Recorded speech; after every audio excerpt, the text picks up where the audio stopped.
hope that the new jobs... We are now listening to the listening app, NR Radio National. We are listening to it now. We are trying to listen to it now.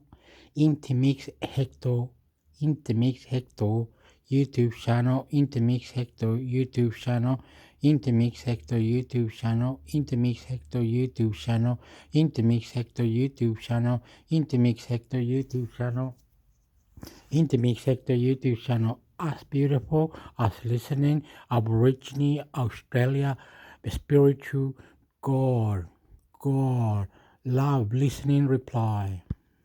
If we've got skilled people, we've been putting them onto loaders and excavators and maybe the occasional truck if they've got that around.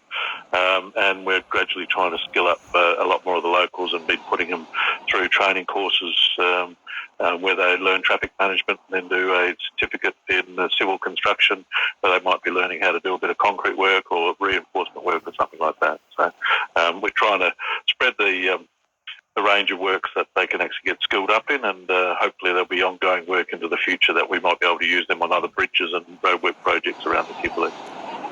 A town usually known for its dysfunction, Fitzroy Crossing's local pub is now filled with people in high-vis vests and covered in bull dust. Along with new jobs, other businesses have also benefited from the economic boost. For Nerily Middleton at Willair Roadhouse, her usual customers have changed from tourists to workers. It's been a lot different in terms of tourism traffic.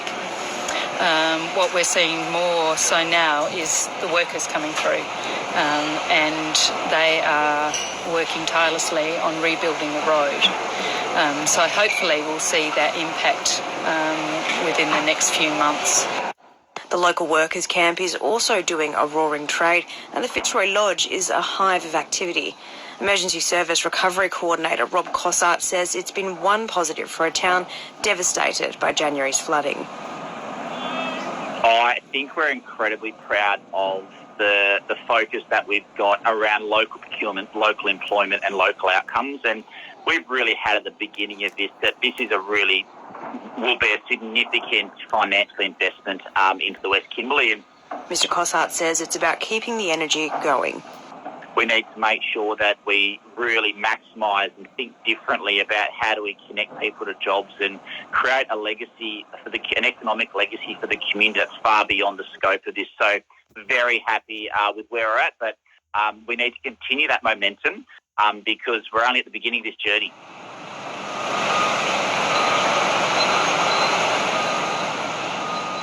Emergency Services Recovery Coordinator Rob Cossard, ending that story from Hannah Murphy.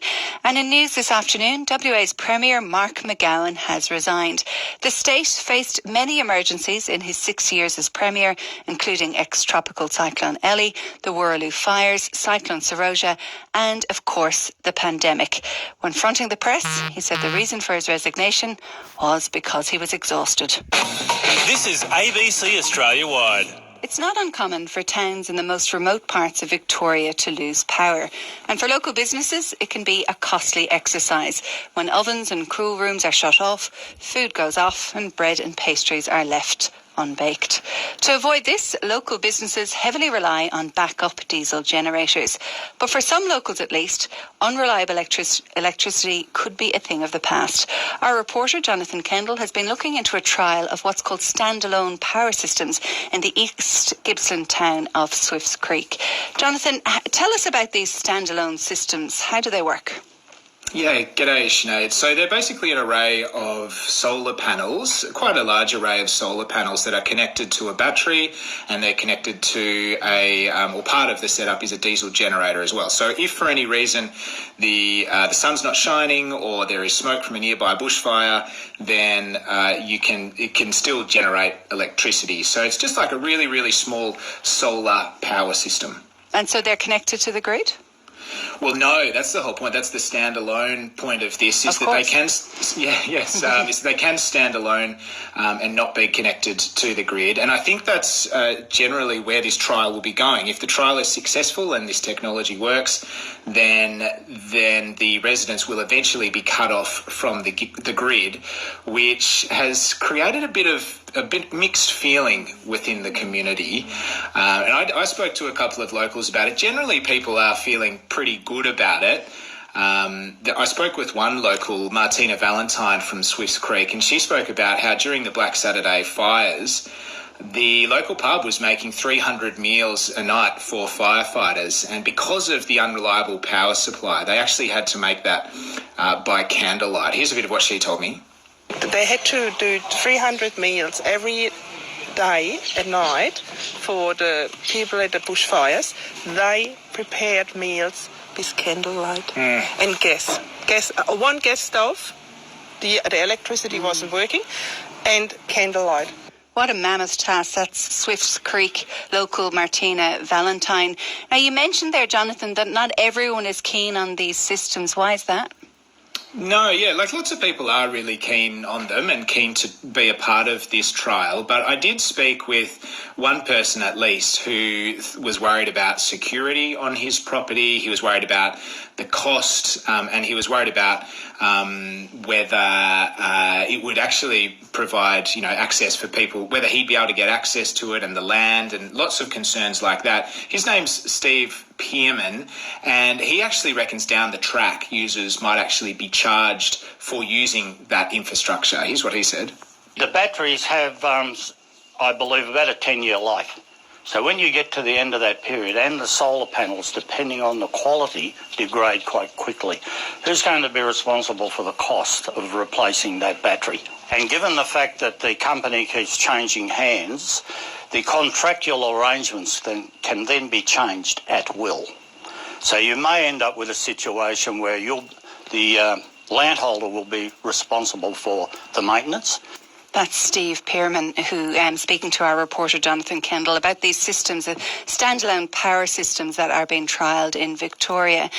This is an area that's experienced bushfire. We've just heard Martina talk about that.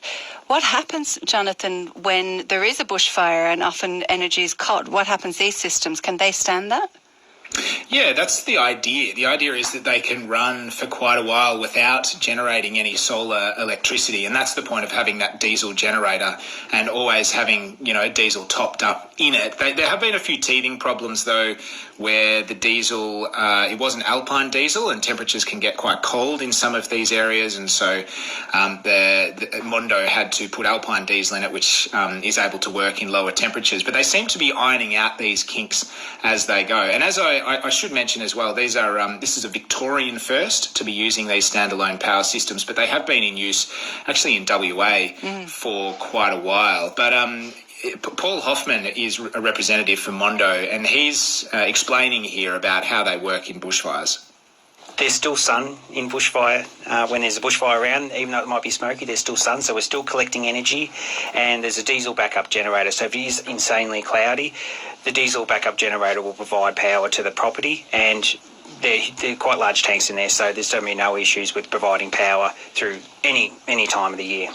Mondo representative Paul Hoffman there.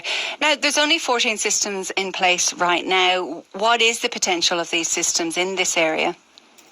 Well, there's no real end date on this trial, but from what I'm hearing from the company, from Mondo, they're extremely happy about how the technology is holding up. And as I mentioned before, there's a few little teething problems to iron out, but they're really happy with how they're going. Still really early days, Sinead, so the residents are still getting a feel for how this technology works and how reliable it is. But the very early indications are that it could well be just as reliable or more reliable than the power grid, the national electricity grid. But at the moment, they're only available for people in high bushfire risk areas and those who are on single electricity lines, so the really unreliable lines. So it's only on a small scale at the moment, and it won't necessarily work in built-up township areas, this system, but it's looking promising for now, Sinead. Good to hear. Jonathan Kendall in Sale, thanks for chatting to Australia Wide about it. No worries. Nice to chat. ABC Australia-wide. There are a lot of hazards when travelling in remote WA. There are crocodiles and venomous snakes, as well as the risk of getting lost. But near the remote community of Balgo, a recent run of cars catching on fire is also proving to be a problem. Motoring experts warn that above average vegetation growth after a big wet season is increasing the risk of vehicle fire. And as Aaron Park reports, some are also concerned about the role of a controversial diesel filter. It was a surprising spectacle captured on video. A four-wheel drive hire car engulfed by flames in a remote section of desert in northern Western Australia. The car ignited early this month while being driven on a track near the Aboriginal community of Balgo. Dave Whitelaw is the chief executive of the local Wirramanu Aboriginal Corporation. So no reports of injuries, although from what I can gather, it was a bit of a near miss. The whole car was destroyed, caught on fire, and quite a risky situation. He says it's not the first time it's happened. There's been instances of vehicles travelling through the desert and picking up bits of spinifex and other debris under vehicles and catching alight. So due to recent incidents, vehicles catching on fire, it's definitely a point of discussion around communities. Out in the desert region where we're based, on the Tanami, it's essential that we have full drives that are capable of getting around all of the desert roads and tracks. It's part of our business, I guess, to be able to get from one section or one community to another. Ignition can occur when dry grass or spinifex seeds come into contact with heated parts underneath a car. Matt Rodonicus is editor of the magazine 4x4 Australia and experienced the hazard firsthand on a recent trip. Yeah, a lot of people really concentrate on their radiators and try and keep the seeds out of the radiator because it can cause your radiator block up. But what we found, travelling through the Gibson Desert in WA, with a lot of spinifex around, it was getting built up around the exhaust system under the cars every 15 to 20 minutes. So we would get underneath the car with a piece of wire, a piece of bent welding wire or a coat hanger, and just clearing out those grass seeds and sticks from around the exhaust system. Now, sometimes after only 15 to 20 minutes, they were smouldering. So we had to stay under that really strictly to make sure we didn't get a fire starting. The risk has grown in some parts of northern Australia in recent months following a big wet season that's seen native grasses grow chest high along some popular tracks. There's a lot of vegetation growth. There's spinifex is up chest height, if not higher. So, yeah, a lot of the tracks kind of require you to be able to drive, through that spinifex in order to get through. There's been speculation the use of diesel particulate filters, or DPFs, have caused some of the recent incinerations. Some experts advise not to operate the filters, which burn off air pollutants at high heat close to spinifex or long grass. But Matt Rodonicus says all outback motorists need to be vigilant. Any vehicle travelling through spinifex country is susceptible to that, whether it's a diesel, petrol, and a DPF or not. You get out in the bush and you will see cars sort of burnt down, obviously from that sort of a fire. It's in that country, so the car and the camper trailer behind it totally burnt. Hopefully they survived and got out uninjured, but their trip's certainly ruined. It's the time of year when northern highways are filling up with holidaymakers and adventurers chasing the winter sun, prompting a warning from locals like Dave Whitelaw to inspect your vehicle regularly when heading off-road. We need to have our fire extinguishers. We need to be checking the vehicles to make sure that there's no debris underneath. You've just got to stay vigilant. Goodness, Aaron Park reporting there from the Kimberley in Western Australia. And finally, we're going to a birthday pool party with a difference, and it's happening on an island off the coast of Cairns today in Queensland. And to tell you the truth, it would be advisable to steer well clear of the festivities. Our reporter, Chris Calcino, is looking into the life and times of one very old and very famous far north Queenslander.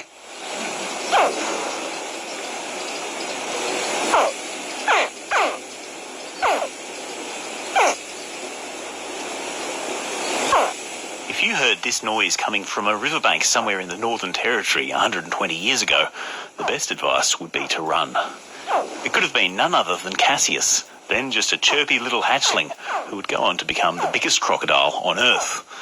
The 5.48 metre long reptile has lived at Marine World Melanesia on Green Island, off the coast of Cairns, for the past 35 years, but he's estimated to be 120 years old. and it's his birthday. Cassius was captured in 1984, just south of Darwin in the Finniss River. There's a cattle station. The crocodiles taking the cattle. Obviously, the farmers don't take a liking to that.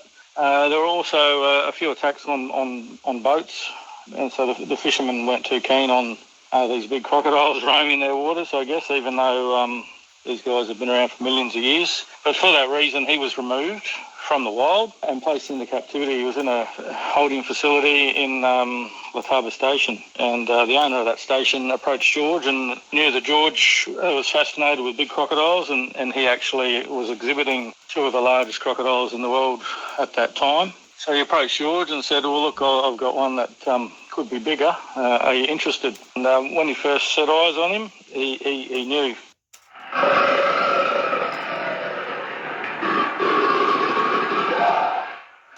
Okay, technically we weren't there 120 years ago to note the exact date and time when this big fella was born, but we can take an educated guess, and his current minders, including Tootie Scott, who you just heard, have chosen a suitable day to let the old boy celebrate in style. That means a nice healthy chook to jump on and a few well wishes from his fans. To grow an extra foot, it generally takes anywhere from 15 to 30 years, and as they get larger they tend to slow right down in their growth rates. We have reptiles that have been in the family for over 50 years and they're up around that 15 feet mark. In the 35 years he's been with us, he may have only grown about 10 or 15 centimetres. He's a very old reptile, that's for sure.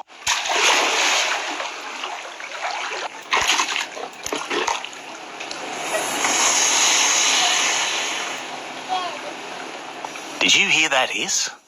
Like humans, different crocodiles have different traits, and one of the things that sets Cassius apart is his vocal nature and the whopping great big sighs that he lets loose at feeding time. And he's earned the right to sigh. To put his age in context, we're talking about 1903 when we turn back time by 120 years.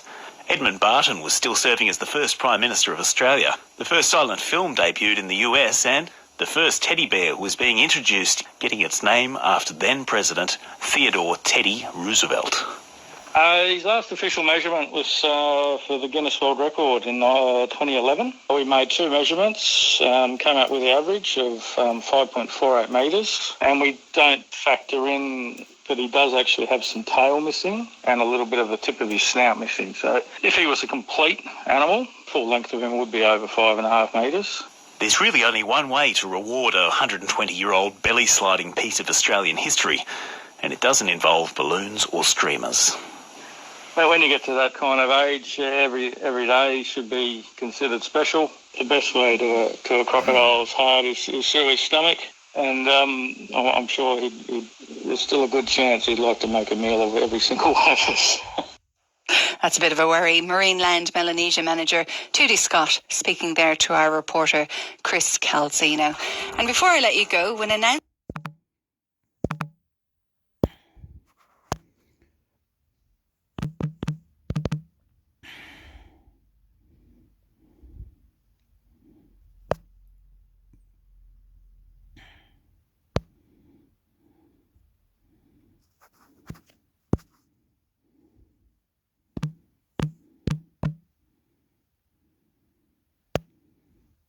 and leaves behind an impressive legacy.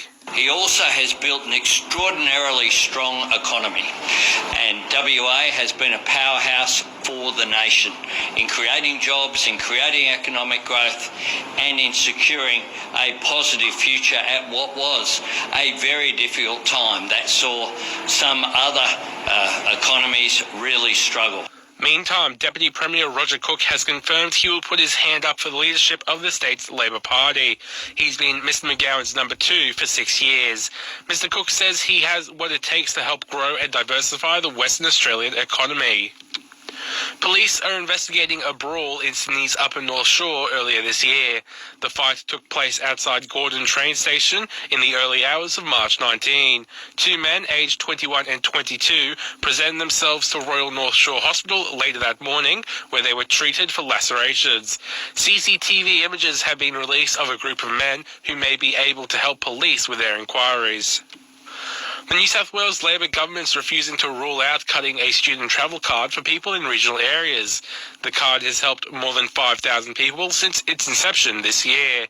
Shadow Minister for Regional Transport and Roads, Sam Farraway, says it's helped ease cost of living pressures. This targeted travel card would go quite some way in supporting the next wave and generation of our baristas, hairdressers, sparkies, our electricians, our bookkeepers. Anyone studying a traineeship or apprenticeship would benefit from this card to assist them with the cost of fuel, getting to TAFE, getting to and from practical assessments. 4 people are confirmed to have died in northern Italy after a boat capsized. Over 20 passengers, including tourists, were on the vessel when it overturned due to strong winds. Sunrise co-host David Koch is turning off his alarm clock. He's been doing the show for 21 years and says it's time for a sleep-in. Koch has announced plans on the Channel 7 show this morning. I've decided to hang up the boots as co-host of Sunrise after nearly 21 years, over 5,300 shows, and Nat, stop it. I'm going to miss working with the entire Sunrise team, but particularly Nat Barretts and Dave Walters, who have been with me for virtually the entire time that I've been here on the show. The Chalmers Street entrance at Sydney Central Station remains closed, despite other upgrades now open. It's due to last week's large building fire at Surrey Hills, with fire crews using the entrance when battling the blaze. Sydney Metro Chief Executive Peter Regan says they're still assessing the damage. We're working that through, working out what damage has happened and what needs to be done to fix it. I think in the scheme of what we've built here and the overall investment in the new metro, the upgrade to Sydney Central Station, that's something we'll just have to work through and deal with, but certainly we'll get that open as soon as we can. In sport, Jason Riles is set to become the next coach of the St George Illawarra Dragons. News Corp reports Riles will sign a 4-year deal in the coming days to take over the hot seat at the club. Riles will start work immediately, but interim head coach Ryan Carr will remain in the role for the rest of the season. Brisbane Lions veteran Dane Zorko has been offered a 1-game suspension for an alleged eye gouge. The incident was deemed intentional by the match review officer, but low impact, which allows him to escape with a shorter ban. And Harry Souttar's Leicester City have been relegated from the Premier League. The Foxes beat West Ham in their final game of the season, but it wasn't enough after Everton took down Bournemouth. It means the 2016 league winners will be down in the second division for the first time since 2014. In finance, oil is worth $73 a barrel, gold is trading at $1,944 an ounce, and $1 is buying 65.38 US cents. This is Super Network News. Nearest Kia dealer. This is Sports Day. Yes, it is. Second hour of Sports Day. Thanks for hanging around. If you're joining us for the first time, well, you're in for a treat because, as we've been teasing through the first hour, great interview with Chris Choppy Close coming up. Now, I know New South Wales.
Hundreds rally against state government's proposed increases to penalties for protesting ABC News. About 500 people have marched through the Adelaide CBD rallying against proposed changes to the state's protest laws. The state government proposed changes to laws that would strengthen penalties for obstructing public places in response to Extinction Rebellion protests last week. A climate change protester was charged with obstructing a public place after she abseiled down Norfolk Street Bridge with a rope and was suspended over North Terrace, causing traffic delays. Another 4 protesters were charged with offences, including property damage after allegedly throwing paint at the Fantoff building. The proposed changes to the Summary Offences Act, backed by the state opposition, would mean anyone who intentionally or recklessly engages in conduct that obstructs the free passage of a public place would face possible 3 months jail or a $50,000 fine. Currently, there is no option for jail time and the maximum fine is $750. The government is hoping the amendments to the law will pass the Legislative Council next week. But Greens MLC Robert Sims said his party will be voting against the bill because it is so deeply flawed. The government should be sending this bill to the bin, not the upper house, but if they are going to proceed with it, then we will try to make some amendments, he said. One of the amendments that I'm moving will be to add in a sunset clause to this bill, so that it expires in 12 months' time. We are also adding in a clause requiring a review after a 12-month period, and I'll also be introducing a reasonableness test so that people who are caught under this bill will have a possible defence. About 80 community groups, including Amnesty International Australia, have signed a letter calling on the government to withdraw the bill. The organisations listed their support in a full-page advertisement taken out in Friday's edition of the Advertiser titled "Protect Our Right to Protest." Before it's too late, which was authorised by the South Australian Council of Social Service. Almost wartime measure. The Law Society of South Australia and the South Australian Bar Association have also jointly written a strongly worded letter to the Attorney General, outlining a long list of concerns about the proposed new laws. Passing law without consultation with relevant stakeholders at such a rapid pace is a practice that should be condemned in the strongest terms, the letter states. The letter states that the speed at which the bill is being rushed through Parliament seriously undermines the democratic process as well as the ability of the Parliament and by extension the general public to receive considered and appropriate advice on proposed new laws. The Law Society's president, James Marsh, told the ABC the rush to get the significant legal changes passed is deeply troubling. They haven't given a reason for acting so speedily. There does not seem to be an immediate pressing threat to the peace and good order of South Australia that warrants this kind of almost wartime measure, he said. The legal bodies raised concerns about the legal wording of the proposed reforms, which would significantly shift the onus of proof for the offence of obstructing a public place. The effect is that a person only has to turn their mind to the possibility that an obstruction will occur, even though the consequence is entirely unintended.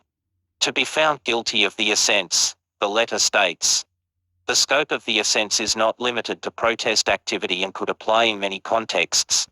Shadow Attorney General Josh Teague said the bill was a public policy response to a public infight. I look forward to seeing its passage through the Parliament, he said. Education Minister Blair Boyer said he believes there is room to move within the legislation to protect people's right to protest, but also to avoid such public disruptions. I think the way that Peter Malinauskas has operated in his first year and a bit as the Premier of South Australia has shown that he's willing to work with the crossbench and other members of Parliament to get good outcomes for South Australia, and I'm confident that's what we can do, he said. Posted the 26th of May to 100,326 May 2023 free 26th May 2023 at 7:47 p.m. Updated the 27th of May to 100,327 May 2023 sat 27th May 2023 at 6:30 p.m.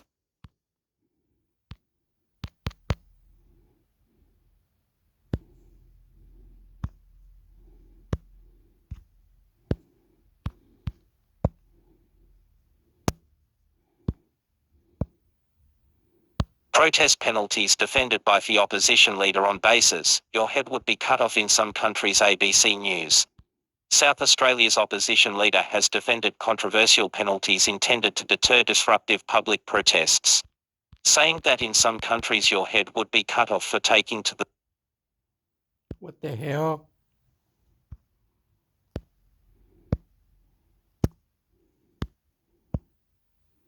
protest penalties defended by the opposition leader on basis, your head would be cut off in some countries. ABC News. South Australia's opposition leader has defended controversial penalties intended to deter disruptive public protests, saying that in some countries your head would be cut off for taking to the streets. Key points. The government and opposition want to deter disruptive protests like those recently staged by Extinction Rebellion. A bill to introduce jail time and fines of up to $50,000 recently passed Parliament's lower house. David Spears on Sunday defended the moves in words which were then criticised by the Greens and Human Rights Watch. But that choice of words has been criticised by some opponents of the changes, with the Greens and a representative of Human Rights Watch saying that avoiding the threat of violence was not something that protesters should have to feel grateful for. In response to this week's Extinction Rebellion demonstrations in Adelaide, which resulted in huge traffic delays in the CBD when a protester abseiled from a road bridge and entrance of the Fantoff building being covered in paint, the Parliament's lower house passed amendments to a state law relating to the obstruction of public spaces. Under the proposed changes, anyone who intentionally or recklessly engages in conduct that obstructs the free passage of a public place would be at risk of a 3-month jail sentence. The maximum financial penalty would also increase by more than 66 times, from $750 to $50,000. While the changes were swiftly introduced to Parliament by the government, opposition leader David Spears said they were drafted by his party. What this change of law meant was quite simple: that the threshold in terms of what a magistrate or a judge could access as an upper limit was increased. They probably should have been increased long ago, he said. Asked whether the law change would result in the silencing of political opinion, Mr. Spears said Australia had a good track record when it came to freedom of expression. If you can march down King William Street in a planned protest supported by the police, I think we're doing pretty good, he said. There are some countries where your head would be cut off for doing that sort of protest. That's not the case in Australia. Protest is a good thing, but if you're going to do stupid stuff that puts your life at risk, that puts other lives at risk, you can expect to get up to a $50,000 fine.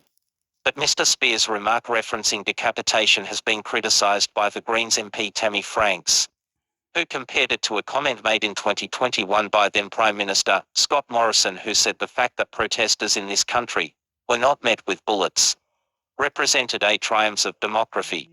Democracy is participatory and those sorts of analogies are not appropriate, Ms. Franks said.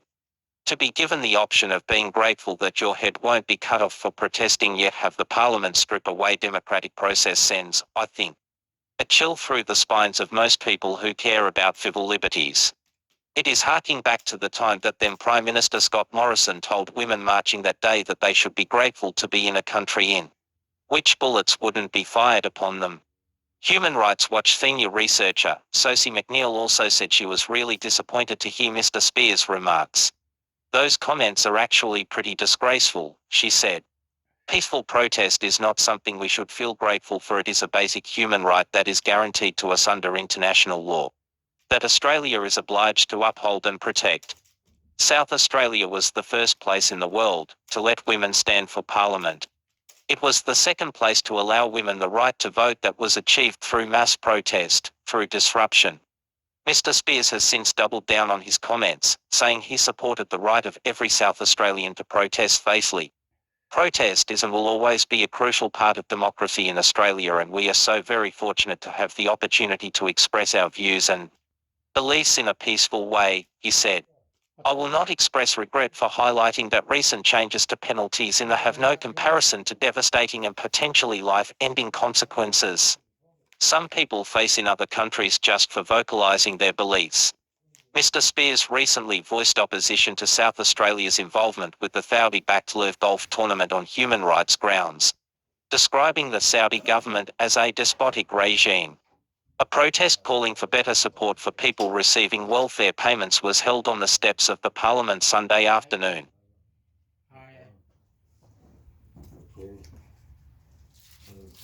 There you go. Nothing. Not much. I'm just listening to the radio.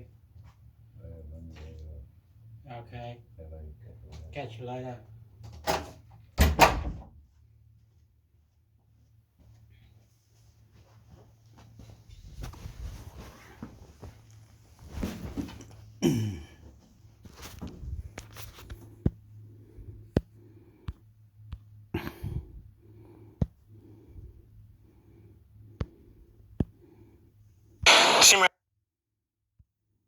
And Gil joins us in the studio to tell us more about the incident. Sim, take us through what's happened today.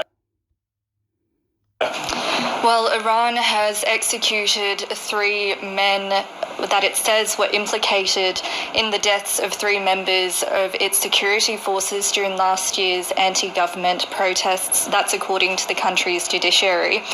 Iran's judiciary made a statement on Twitter.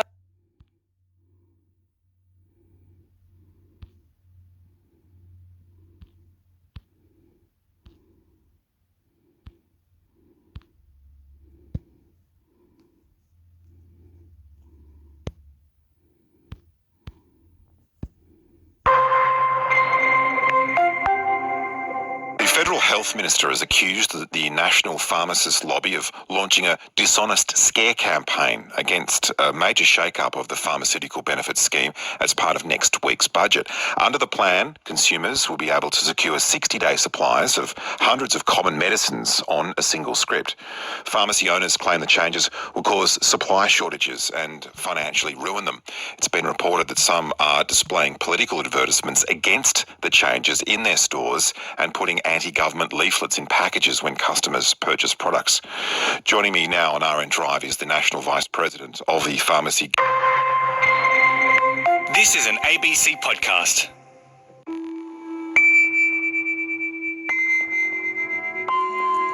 Hello, I'm Lisa Leong, and today I'm digging into This Working Life's archives because both of my producers have gone down with a dreaded lurgy this week. So I decided what better time to revisit biohacking our way to better health. Have you heard of biohacking? In my case, it's where I use science and technology to optimise my performance at work.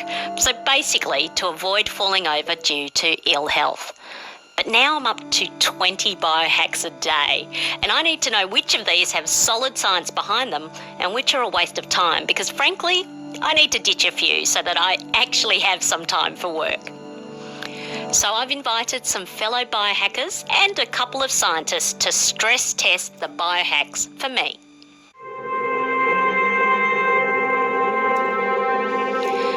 When I met Diane McGrath at a conference in 2019, she was an astronaut candidate with the now-defunct Mars One program. We bonded over a bus of coffee and our passion for biohacking. Diane uses a cold therapy called cryotherapy to help her physically and psychologically reboot. But it's not for everyone. If you have a medical condition like hypertension, heart disease, seizures, anemia, pregnancy and claustrophobia, you should not use cryotherapy. We'll dig more into the health implications in just a moment, but first, let's find out what it's actually like. I dropped in on one of Diane's sessions. I do cryo usually once a month. I do it as part of a regular, a maintenance routine. So I think it's like some businesses give their staff like an RDO, which is a fantastic thing, a rest day. And I think it's really important to do that, to structure in recovery during your week or during your month or whatever. And I definitely do it as part of my recovery protocol when I come back from overseas trips. I'll do a double cryo session for sure, mixed in with a few other things. But I tend to find I don't get jet lag, zero jet lag. Thanks for putting your body on the line for us. No worries. So we're here in the actual cryo chamber entry area.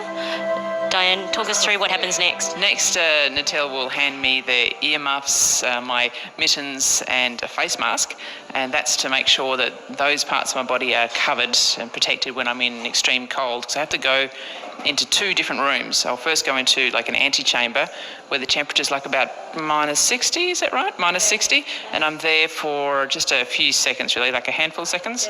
Oh, mate, okay, 30 seconds. It seems to go a lot faster. Anyway, and then I have to go through another door into what looks like a giant deep freezer. But there are no carcasses in there. There will be me. That is the only carcass in there today, and that is at -110 for about 2.5, 3 minutes.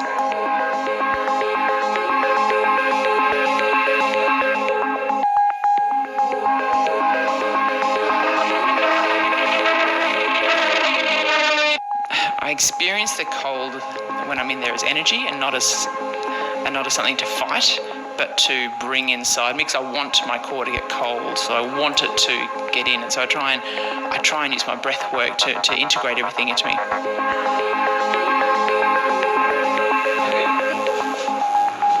Di enters the first chamber. See you later. That's cold. I could feel that. There she is. Now she's in the main chamber, so the main room where it's below -110 degrees Celsius. We've just passed the halfway mark. She's looking good. Very cool, calm and collected. It does actually become quite meditative. Still cold though. Don't know if your body really does get used to it.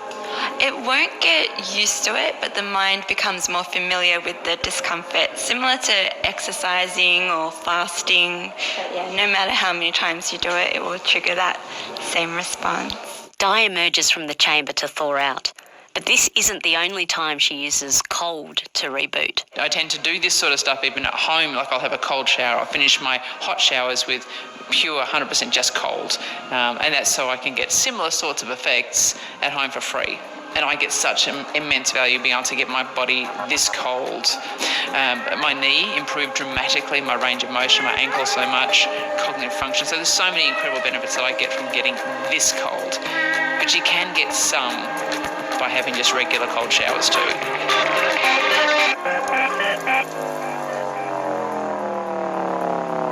Catherine Robson is a non-executive director, entrepreneur and angel investor. Welcome, Catherine. Hi, Lisa. You do cryotherapy twice a week. How did you first hear about it? So I heard about it on a health podcast that I listened to from the US, and I know in the States there are lots of practitioners who even do it up to once a day, and it just seemed like there was a lot of benefits for me as a busy person that I wanted to embrace in my own life. What was the effect on your cognitive performance at work then after doing cryotherapy? So I think the main impact for me is just a feeling of positivity about life generally. So feeling that it's not so cold outside. So I think sometimes when you've got a lot on, you can feel bogged down. And so it actually was a feeling of lightness, that things didn't seem so insurmountable and that you could tackle difficult problems. Also, I do suffer from that sort of fuzzy feeling sometimes, that feeling like life is behind a thick plate of glass. And brain fog? Brain fog, yeah. And so that really lifted it, and it lasted. So it wasn't just in the few hours after the session, it was for a period of time after that. Dr. Shona Hulson is a leading exercise recovery scientist who has been part of 3 Olympic campaigns. Hello, Shona.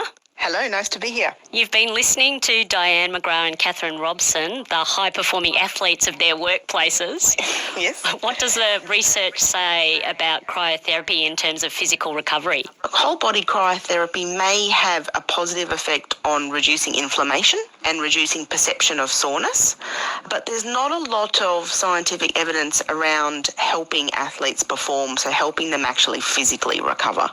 But I should say that it is fairly early days in terms of the research in this area in athletes. So at the moment, it's a little bit hit and miss in terms of the quality of the research and what we actually know. So there's nothing really conclusive out there in the literature on whether it's something that you'd recommend to athletes to use. What is the difference between cryotherapy and using something like ice baths? The ice baths we have a lot more research on. They've been studied more, so we understand more about how they work. But ice baths, as they're water, you have have the hydrostatic pressure of the water, so you get a lot of compressive effects of being in water, which can help really improve blood flow and return of the peripheral blood to the core, which is important. And we also know that water conducts heat about 25 times greater than being in air. So I've been in a cryotherapy chamber, I've been in an ice bath, and vastly different temperatures, but an ice bath of around about 15 degrees, you can feel very, very cold and get very powerful cooling effects. Shona, Catherine mentioned cognitive improvement and also emotional improvement. Is there any research to support this in terms of cryotherapy?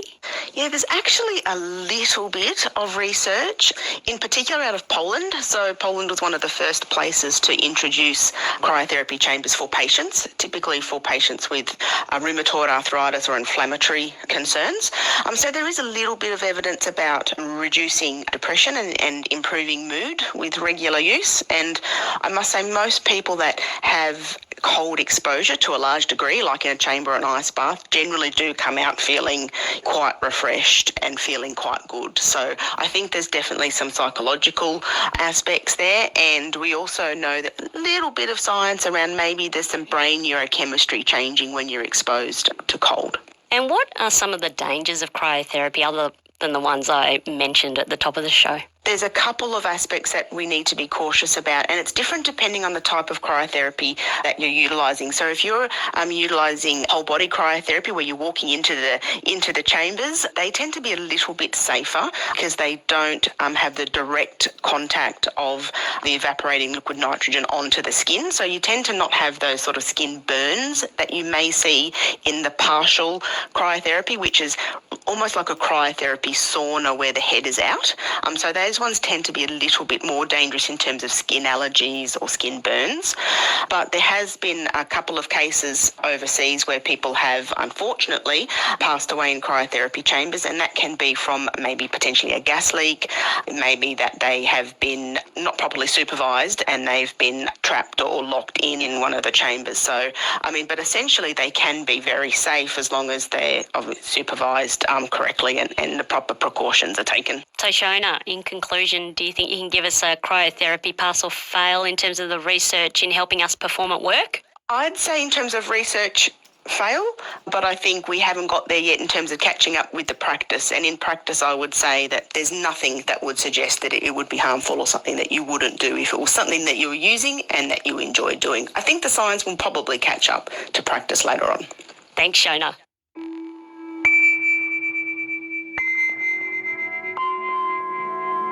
Next up, sleep apps. How can they help boost our performance?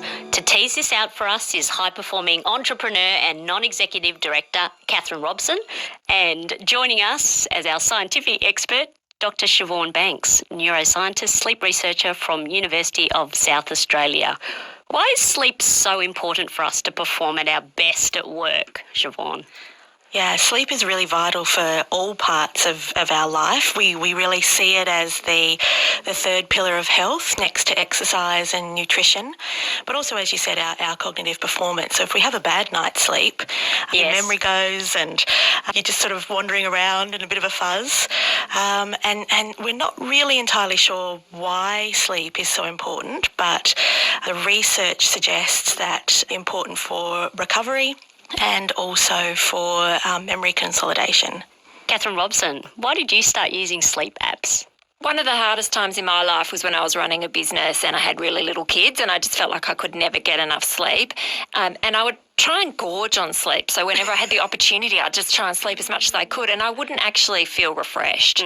And so it was more trying to put me in a regular rhythm of getting high quality sleep, including the component parts of sleep. So, sleep's like everything. There's sort of good quality and poor quality sleep. So having a wearable device that gave me a bit more insight into not only the total length of time, but the component parts of sleep, so REM sleep and deep sleep, for example, and holding myself accountable to trying to go to bed at the same time in a regular routine, trying to do some things during the day that aid sleep. All of that was great to get me back onto a sort of normal pattern and feeling healthy and vibrant at work. I find the insights invaluable. Siobhan, how accurate are sleep apps? They are getting a little bit better, but a lot of them have never undergone any rigorous scientific evaluation and comparison to what we would refer to as the gold standard of testing, which is a sleep study in a lab. And so these apps can be out by quite a lot. Sometimes they are overestimating and sometimes they're underestimating the sleep time.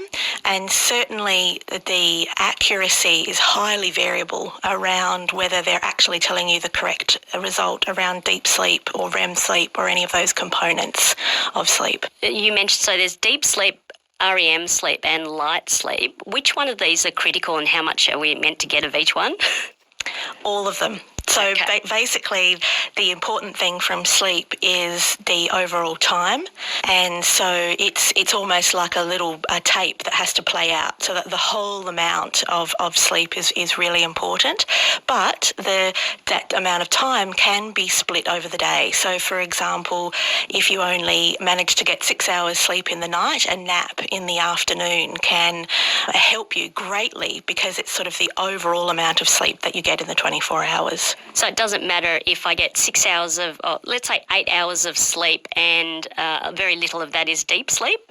We're biologically driven to have a certain amount of deep sleep. And unless you're going below 4 hours sleep a night, pretty much every night you will have around about 4 hours sleep of deep sleep. What are the key things then that you need to measure to determine good sleep? You mentioned that the gold standard is doing it in a lab, but what are you actually measuring there?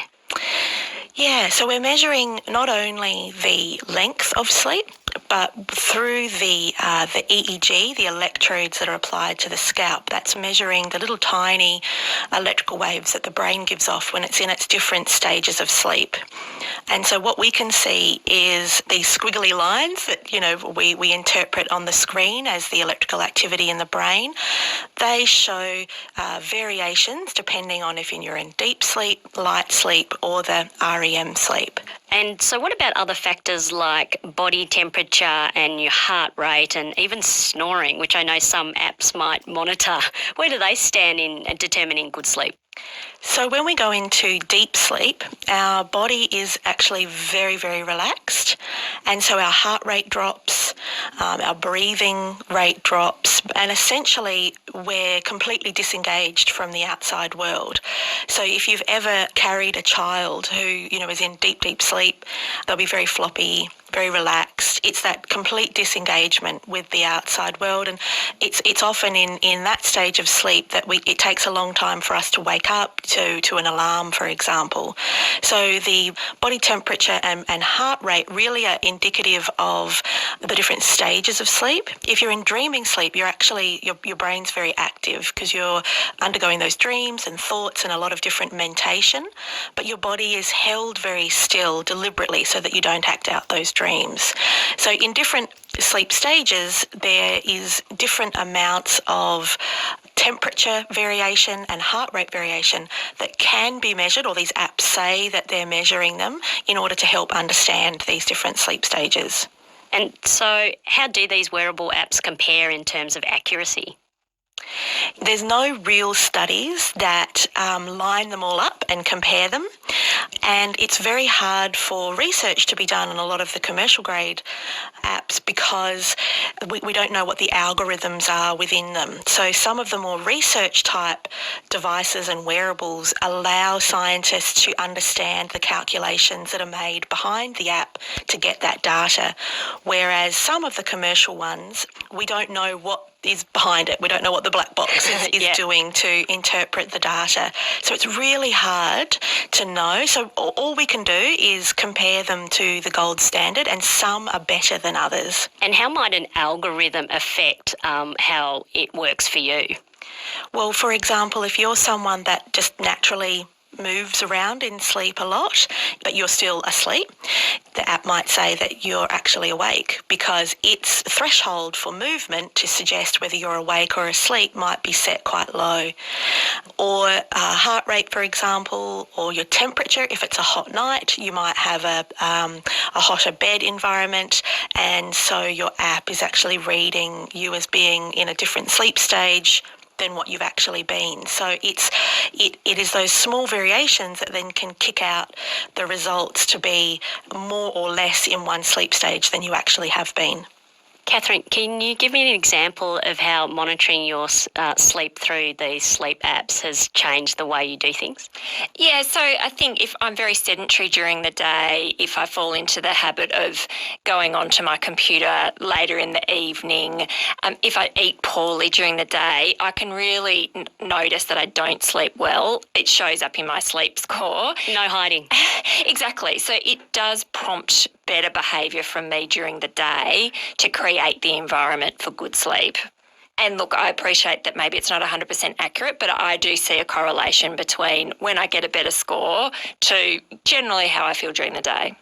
Siobhan, finally, when it comes to getting a better night's sleep for better performance at work, sleep apps, pass or fail? Oh, it's so hard for a scientist to be, positive. Look, I would say the way Catherine's using it is exactly correct. So it's a long-term thing. She's not becoming obsessed about it, and it's helping her behaviours around her life. And I think that's where it's a super success, and so a big tick. Where it's a fail is where it starts to ruin your life, and you worry about not your numbers and your scores, and that the worry then contributes to not getting a good night's sleep and possibly going down the road of insomnia. So it's probably a little bit of knowing yourself that if the app is actually helping you develop better behaviours, great. But if it's starting to make you feel anxious, perhaps put it aside. Thank you so much. Thank you, Catherine Robson, who is our high-performing non-executive director, angel investor and entrepreneur, and our scientific expert, Dr. Siobhan Banks, neuroscientist and sleep researcher from the University of South Australia.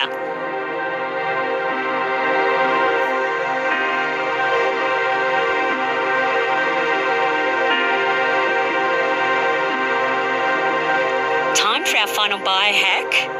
Have you heard of binaural beats? Can we train our brains to focus better by playing sound as we work?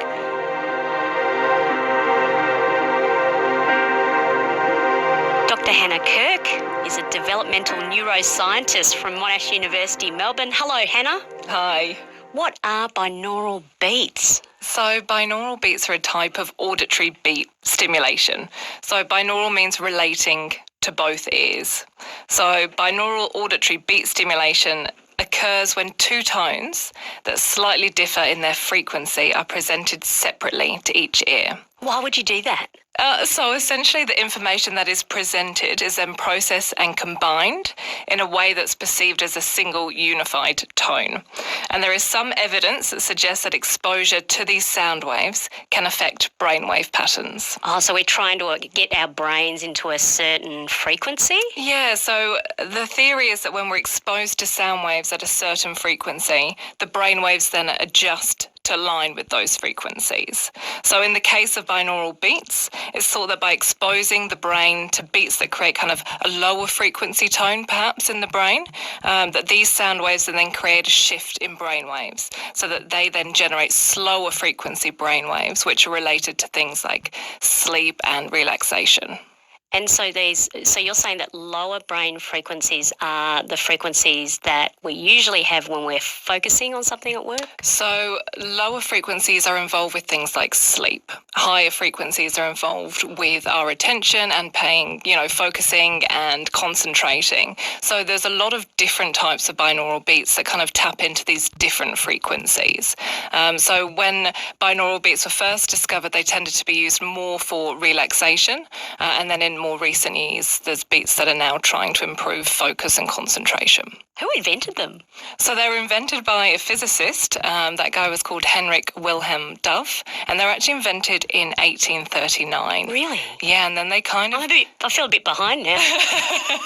Well, they kind of lay dormant for a number of years, so around 130 years, until an American physicist actually published a paper that kind of re-sparked interest in binaural beats. And then more recently, they've now been investigated as to their uses in terms of mental health, anxiety, and in terms of this cognition and mental states as well. So I'm really interested in cognition and performance at work. So what does the science say about binaural beats helping users to focus at work? So there's not a huge amount of research that looks at whether we see improvements in cognitive performance. So the majority of research is really looking at, do we see these changes in brainwave patterns? So they're measured through EEG, and that's really just looking at different brainwave patterns and really seeing if we expose people to high-frequency sound waves, do we then see an increase in the frequency of the brainwaves? That research is relatively inconsistent, and obviously that's a concern because that's really the mechanism by which we'd expect to see changes in terms of cognition or your performance at work. In terms of the cognitive assessments, like I said, very few have actually looked at whether we see improvements in cognitive performance while you're using binaural beats or after using binaural beats as well. There's been a couple of studies that have investigated if we see improvements in attention, and they show that there is no improvement after using binaural beats. There's also a couple of studies that have looked at children who have ADHD, so kids that we know have impairments in attention abilities, and there's been no improvement in reducing inattention or hyperactivity in those kids. What about the difference between using binaural beats and something like white noise?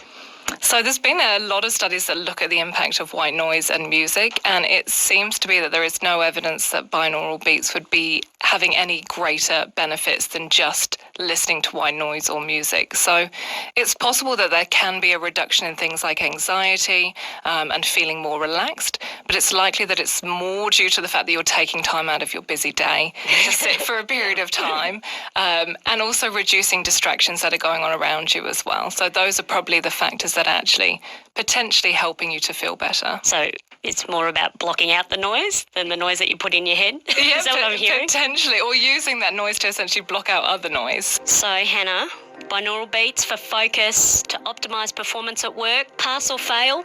Well, you can test it yourself next time you're at work and see if it helps. But really, the science is out on this one at the moment. Thank you so much. Thank you. Dr. Hannah Kirk, a developmental neuroscientist from Monash University, Melbourne.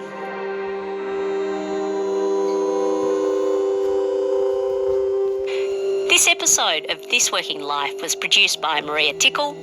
I'm Lisa Leong, and until next time, love your work.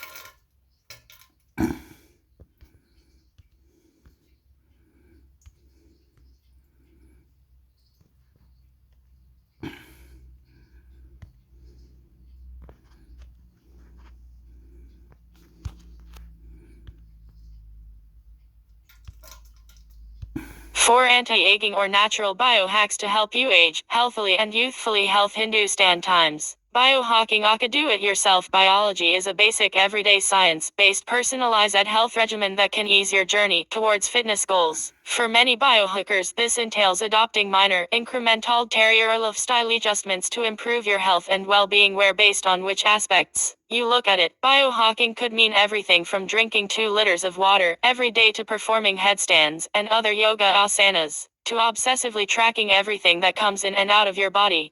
User subscribed /user subscribed. The term biohacking is now among the most popular commercial ventures as biohacking promises everything from rapid weight loss to improved cognitive function. However, the finest biohacking outcomes are obtained by being well informed and cautious about what works for your body and most importantly what does not. Talking about how can biohacking impacts your longevity, Darshit Patel, Chief Scientific Officer at Decode Age, revealed in an interview with HD Lifestyle that there are several natural biohacks that have proved to impact human longevity and help you age healthily and youthfully. These include 1.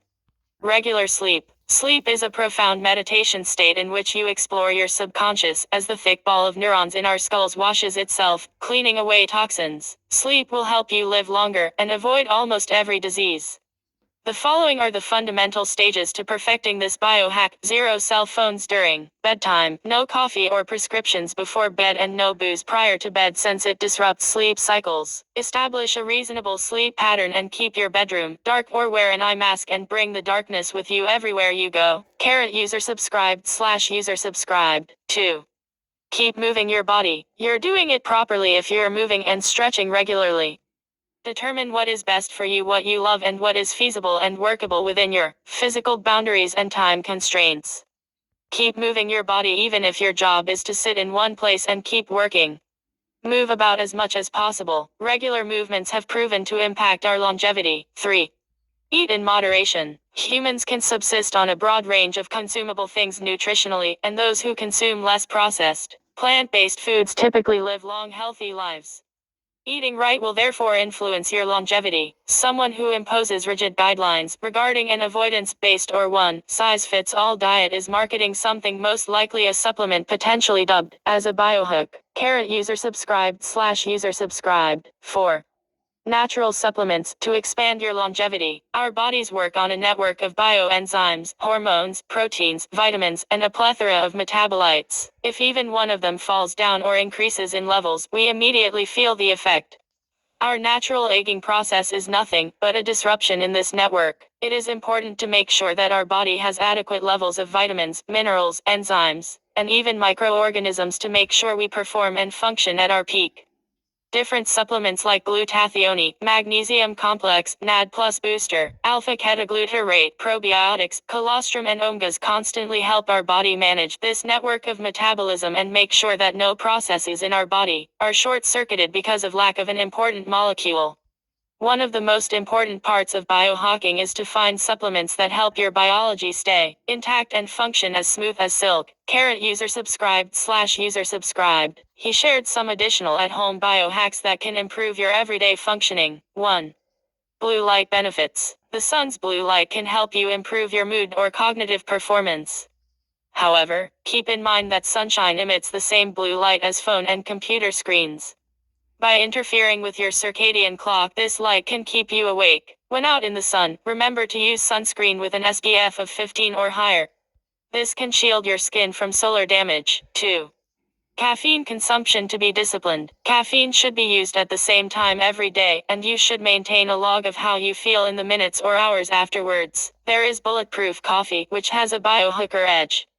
The coffee includes substances such as medium-chain triglycerides MCT oil, which is believed to improve energy and aid in weight reduction while maintaining your coffee high longer. It is also a biohack to avoid coffee or caffeinated drinks after 3 p.m. as it can disturb your sleep cycles. User subscribed/user subscribed. 3. Elimination diet. An elimination diet is precisely what its name implies. An elimination diet involves removing something from your diet and then gradually reintroducing it to determine how it affects your body. This is a common alternative if you believe you are allergic to a food or are concerned that a portion of food, such as dairy, red meat, or processed sugar, is causing inflammation. Ultimately, there are several advantages to biohacking, and while some forms are easy to fill out at home and easy to reverse if something goes wrong, use caution in general. Experimenting with oneself without following all safety measures may have unanticipated harmful consequences. Consult a doctor or nutritionist before making any major dietary changes. Also, perform your own research before bringing any foreign substance into your body. User subscribed/user subscribed.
Longevity seekers rethink their use of metformin to fight aging. WSJ. Copyright signed 2023 Dow Jones and Company, Inc. All rights reserved. This copy is for your personal, non-commercial use only.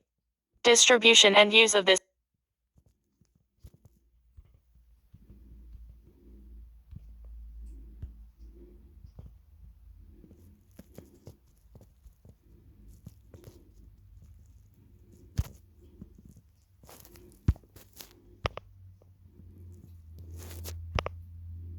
turmeric, my anti-aging secret revealed. As we age, our skin ages with us. While we can't turn back time, there is one natural and healthy remedy to reduce the signs of aging. Turmeric, which contains the active ingredient curcumin, has been widely praised as having it all when it comes to anti-aging beauty routine. Turmeric is very versatile, and it can be consumed in cooking, sipped as a delicious beverage, or made into a hydrating face mask. It is a natural remedy that can contribute to a glowing complexion and change the appearance of the fine lines which come with aging. Here are some of the many simple ways we can use turmeric to start our own anti-aging journey. How to get glowing skin with turmeric. If you would like to restore the glow of your dull skin, changing your diet to include more food or beverage items containing turmeric could be the answer. Turmeric can work from the inside to improve aging skin health. When you feel good on the inside, you have a more positive outlook on life. Consuming turmeric in its powdered form can help to slow down or even reverse the signs of aging.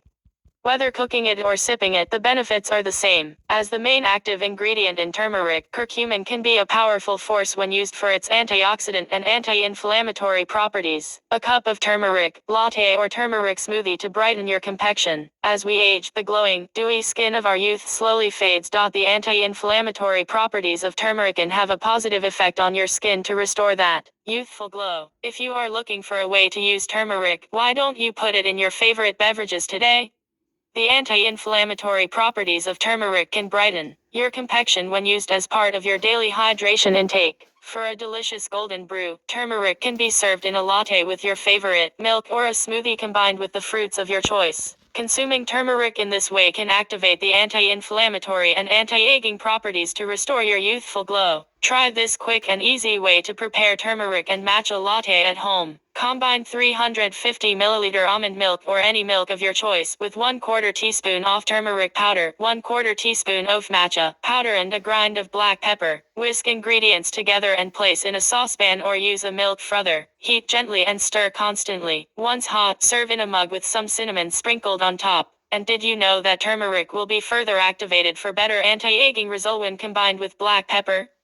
Don't forget to add some black pepper to your turmeric latte or smoothie next time. Cooking with turmeric powder can help slow down the aging process. Cooking with turmeric can help to release antioxidants, which can improve skin elasticity. When put in your food, it makes a delicious flavoring as well as a formidable force against dull, lackluster skin. Dull skin is a sign of aging due to the molecular structure of your skin being affected by free radicals. When you consume turmeric in your cooking, you release free radical scavengers to halt the damage to your molecules and slow down the aging process. Whether you are an adventurous cook or just like to keep it simple, you will be happy to know that a variety of dishes have turmeric as an ingredient. Turmeric should be added to stir-fry dishes when at the sauté stage.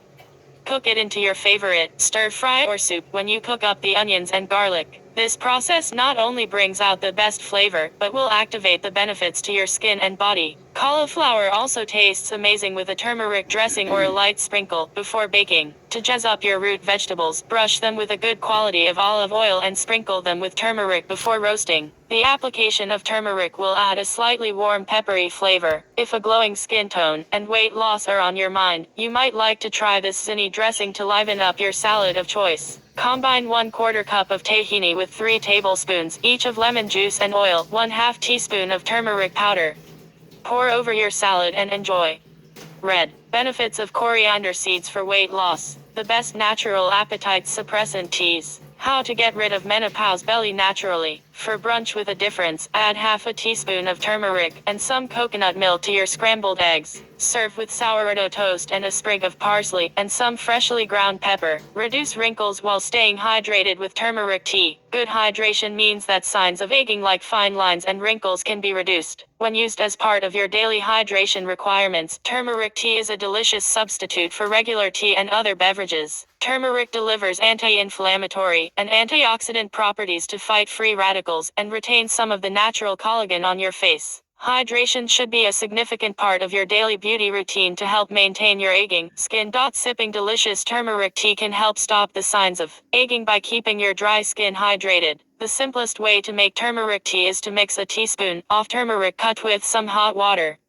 Sweeten with some honey or stevia leaf powder to taste. Alternatively, you can spice it up even more and pair it with ginger tea and a slice of lemon. Don't forget to add some black pepper to increase curcumin absorption. Turmeric is not the only tea that can help you stay hydrated. Read the best anti-inflammatory teas in Australia and New Zealand. Does butterfly pea flower help with acne? The marshmallow root benefits for skin. Summary. Turmeric is a superfood that benefits your aging skin by decreasing molecular skin damage. It can be cooked up in your favorite recipe or sipped in a latte or tea form.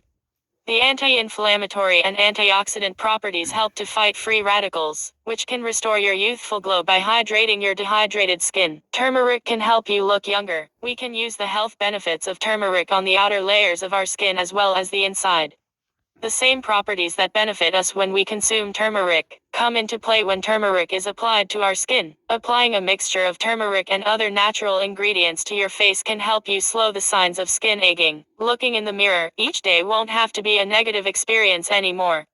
These are some ways you can use turmeric to take care of your skin. Use turmeric masks to get rid of wrinkles, tighten and hydrate your skin. Wrinkles, fine lines, and dry skin are signs of aging, which can be treated with turmeric. The properties found in turmeric can retain collagen deposits in your aging skin and keep your skin moisturized. Turmeric masks can be used as a completely natural beauty treatment to eliminate the signs of aging. When mixed with milk or lemon juice, turmeric can help to restore your youthful looks and reverse the signs of aging. The curcumin in turmeric can work to fight free radicals, which can improve the appearance of your skin with regular use. That is why using turmeric as part of your beauty routine can help. The following recipes can be used to detoxify, tighten, and hydrate your skin while maintaining your natural collagen deposits. For wrinkles and fine lines, combine 1 teaspoon of Greek yogurt, 1/2 a teaspoon of honey, 1/2 a teaspoon of turmeric powder, and a few drops of apple cider vinegar. After you have washed your skin with water, apply the mask to your face and leave for around 15 minutes. Remove with a warm washcloth. For saggy skin, combine 1/4 a teaspoon of turmeric powder with an egg yolk and a teaspoon of olive oil. Apply it to your face. Leave this anti-inflammatory on your skin for around 20 minutes before rinsing. For dry skin, make a hydrating mask from 1 tablespoon of lemon juice, 3 tablespoons of milk, and 1/4 of a teaspoon of turmeric powder. Mix the ingredients in a small bowl. Apply it to your face. Leave on for 10-20 minutes. Rinse and pat dry. Who said beauty had to be complicated and expensive? Try one of our recipes above to achieve the results you want.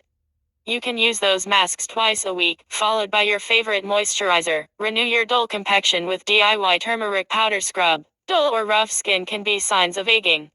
It is caused by dead skin cells and congested pores. An exfoliant made with turmeric powder can slough away the old cells to reveal a glowing complexion. Exfoliation can increase the circulation of your blood, which can brighten your complexion and make you feel fresh. When mixed with natural ingredients and massaged gently onto your face, turmeric can form the basis of an effective and refreshing facial scrub. The anti-inflammatory and antioxidant properties of turmeric help to revive your dull skin tone. Actor Thandie Newton calls turmeric her secret beauty weapon and uses it as part of her beauty routine. Follow these steps to make a simple but effective turmeric scrub. Mix 2 tablespoons of turmeric powder with 4 tablespoons of chickpea flour. Add water to make a thick paste. Apply to your face or other areas of your skin in a smooth and gentle circular motion. Wash your face with cool water, then use a soft towel to remove extra moisture. Have youthful lips once again with a turmeric lip mask. As we age, our lips sometimes become thinner and less plump. Fine lines around our mouths can cause our lipstick to bleed. The antioxidant properties of turmeric fight the free radicals that reduce our lips' natural collagen deposits. Turmeric can work to retain and plump up the existing collagen in our lips to iron out some of those fine lines. A lip mask with turmeric powder and some natural ingredients can help restore your lips' softness and fullness. Make a natural lip treatment by combining 1/4 teaspoon of turmeric powder and a teaspoon of honey. Gently rub on lips and leave for 15 minutes. Remove with a soft, damp cloth. Alternatively, we can combine 1/4 teaspoon of turmeric powder and a tablespoon of milk. Apply to your lips for 5-10 minutes. The treatment can be applied as often as you wish, and it is simple and easy to mix up. You don't need to seek expensive beauty treatments to get naturally pink and youthful looking lips. A turmeric under eye mask may help get rid of raccoon eyes. Weakened tissue around your eyes can be one of the signs of aging. Turmeric can be used to reduce the shadows of raccoon eyes. The tissue around our eyes is very thin.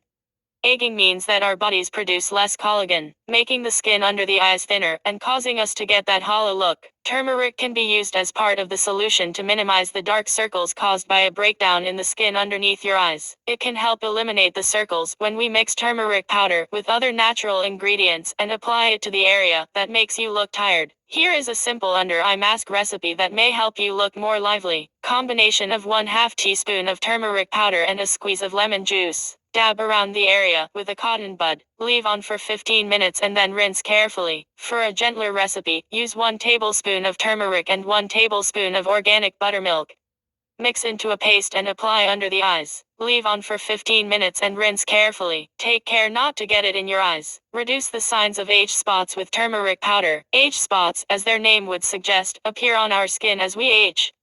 You can have them professionally removed. However, there is a simple way to reduce the appearance of the spots, a combination of turmeric and lemon juice. Age spots are small, flat, darkened spots on our faces and other parts of our bodies. To reduce dark spots, why don't you try this homemade remedy? Combine 1/4 teaspoon of turmeric powder and a tablespoon of lemon juice. Apply with a cotton bud. Leave on for 15 minutes before rinsing. You should repeat the following day for better results. Summary: turmeric can be an effective treatment for the many signs of aging when used on the outer layers of your skin. From plumping aging lips to exfoliating your dull skin, the benefits of turmeric as an anti-aging treatment are many and varied. Turmeric for wounds and scars. Turmeric can be a cost-effective and natural way to solve a problem experienced by many women. As we age, it sometimes takes longer to heal minor wounds and scars.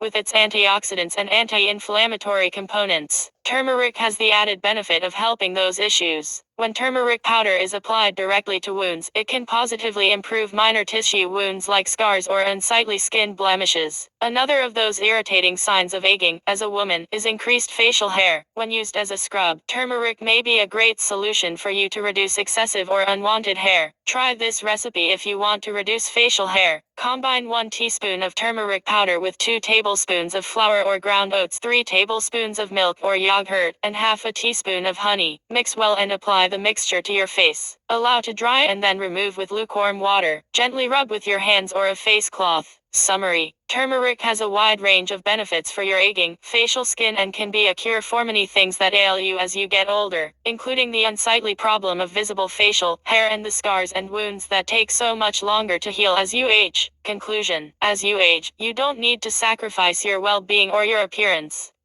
The benefits of using turmeric for the signs of aging range from improving your skin elasticity to getting rid of those dark rings under your eyes. When cooked up in your favorite dish or brewed in a latte, turmeric can positively affect your aging skin. Facial masks made with turmeric are a natural way to improve the condition of your largest organ, your skin.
Real Vegan Cheese and the Artistic Critique of Biotechnology PMC, Journal List, H's Author Manuscripts, PMC 6,018,000. As a library, NLM provides access to scientific literature.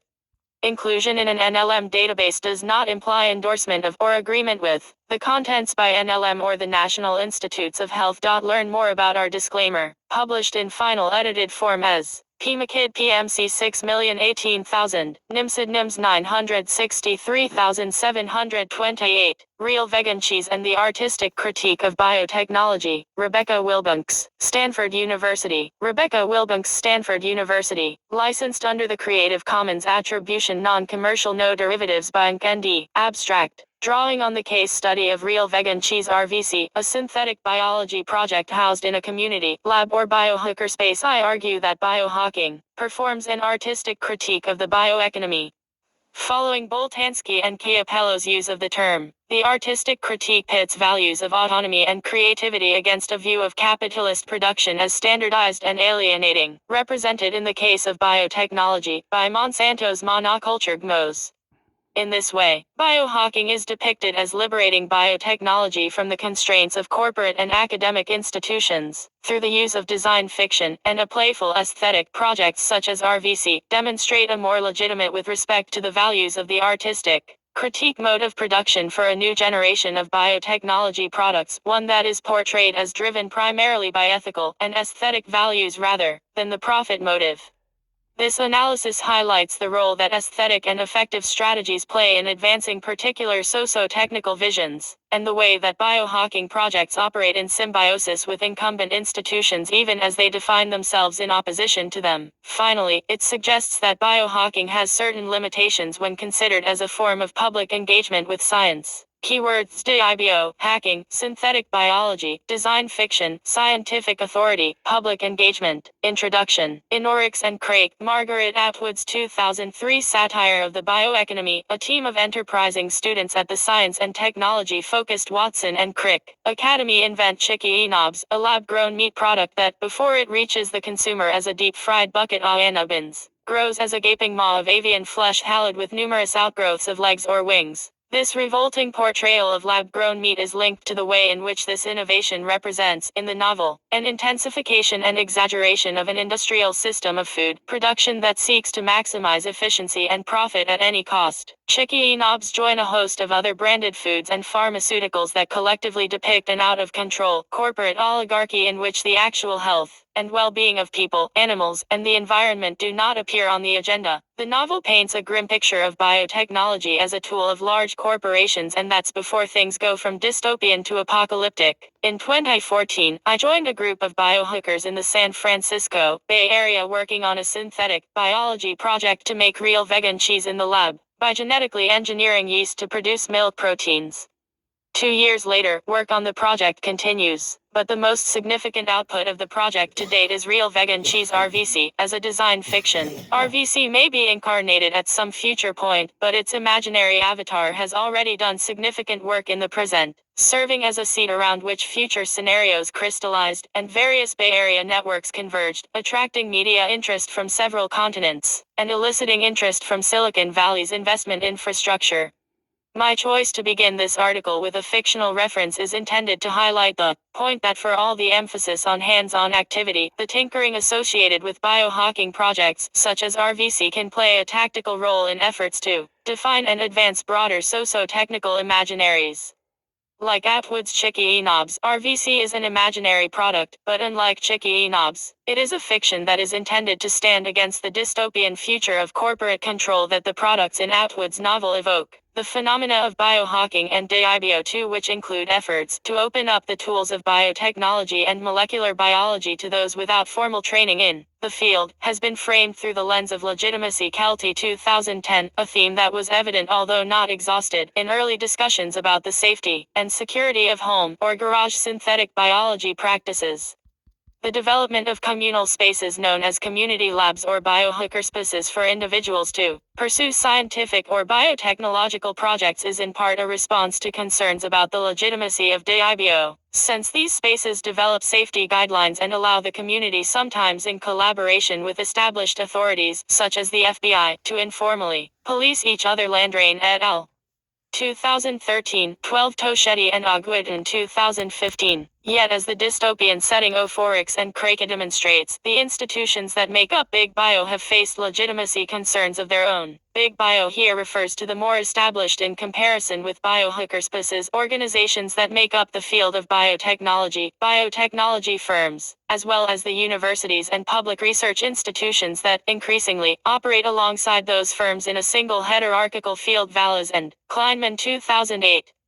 The biohackerspace defines itself as other than these institutions, if not necessarily against them. In particular, Monsanto, as a large and unpopular biotechnology corporation, serves as a foil for what the biohackerspace and RVC project is not. The project follows the logic articulated by Freeman Dyson, a physicist and futurist aptly described as the patron saint of biohacking. Wolson 2011. In his 2007 article, Our Biotech Future, the public distrusts Monsanto because Monsanto likes to put genes for poisonous pesticides into food crops. Just as we distrusted von Neumann because he liked to use his computer for designing hydrogen bombs secretly at midnight, it is likely that genetic engineering will remain unpopular and controversial, so long as it remains a centralized activity in the hands of large corporations. NP. Monsanto has been a target of protest since the 1990s, in part because of the Terminator sterile seed technology, which was patented but never brought to market. Josinoff 2003, 237.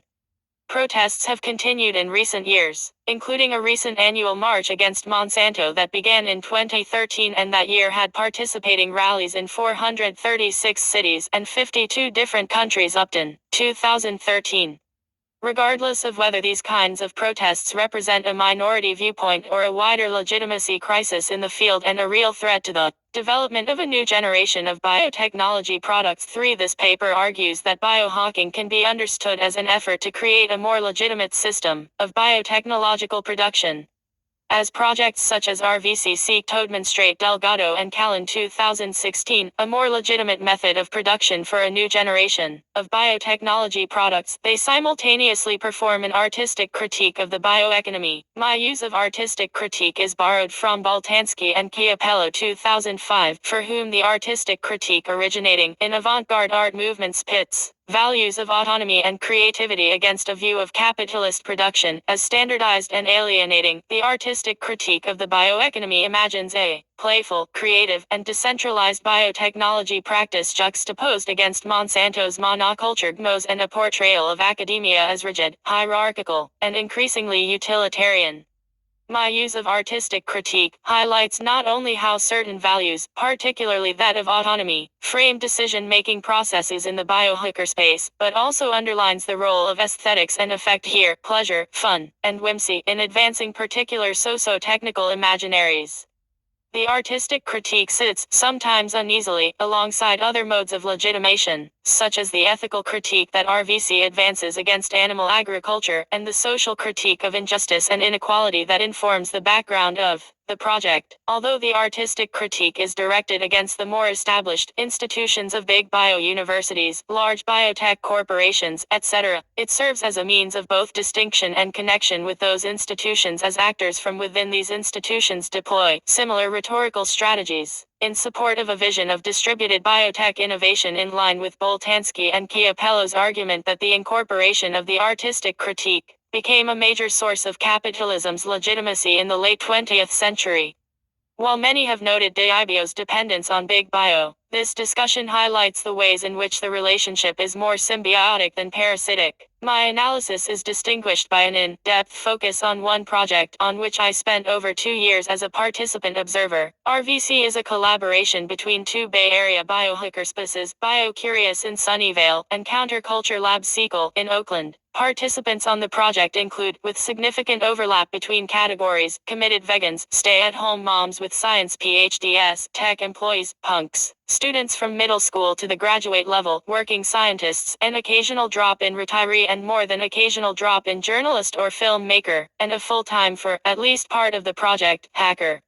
2 members had worked in the labs of 2 prominent academic synthetic biologists. Personal motivations for working on the project include promoting veganism by creating more attractive dairy alternatives, building the science/DIBO movement, positively impacting the public conversation about genetic engineering and synthetic biology through the creation of a new application, and the more immediate rewards of meeting like-minded people and building a community, teaching and mentoring others, and gaining skills and experience with possible professional value.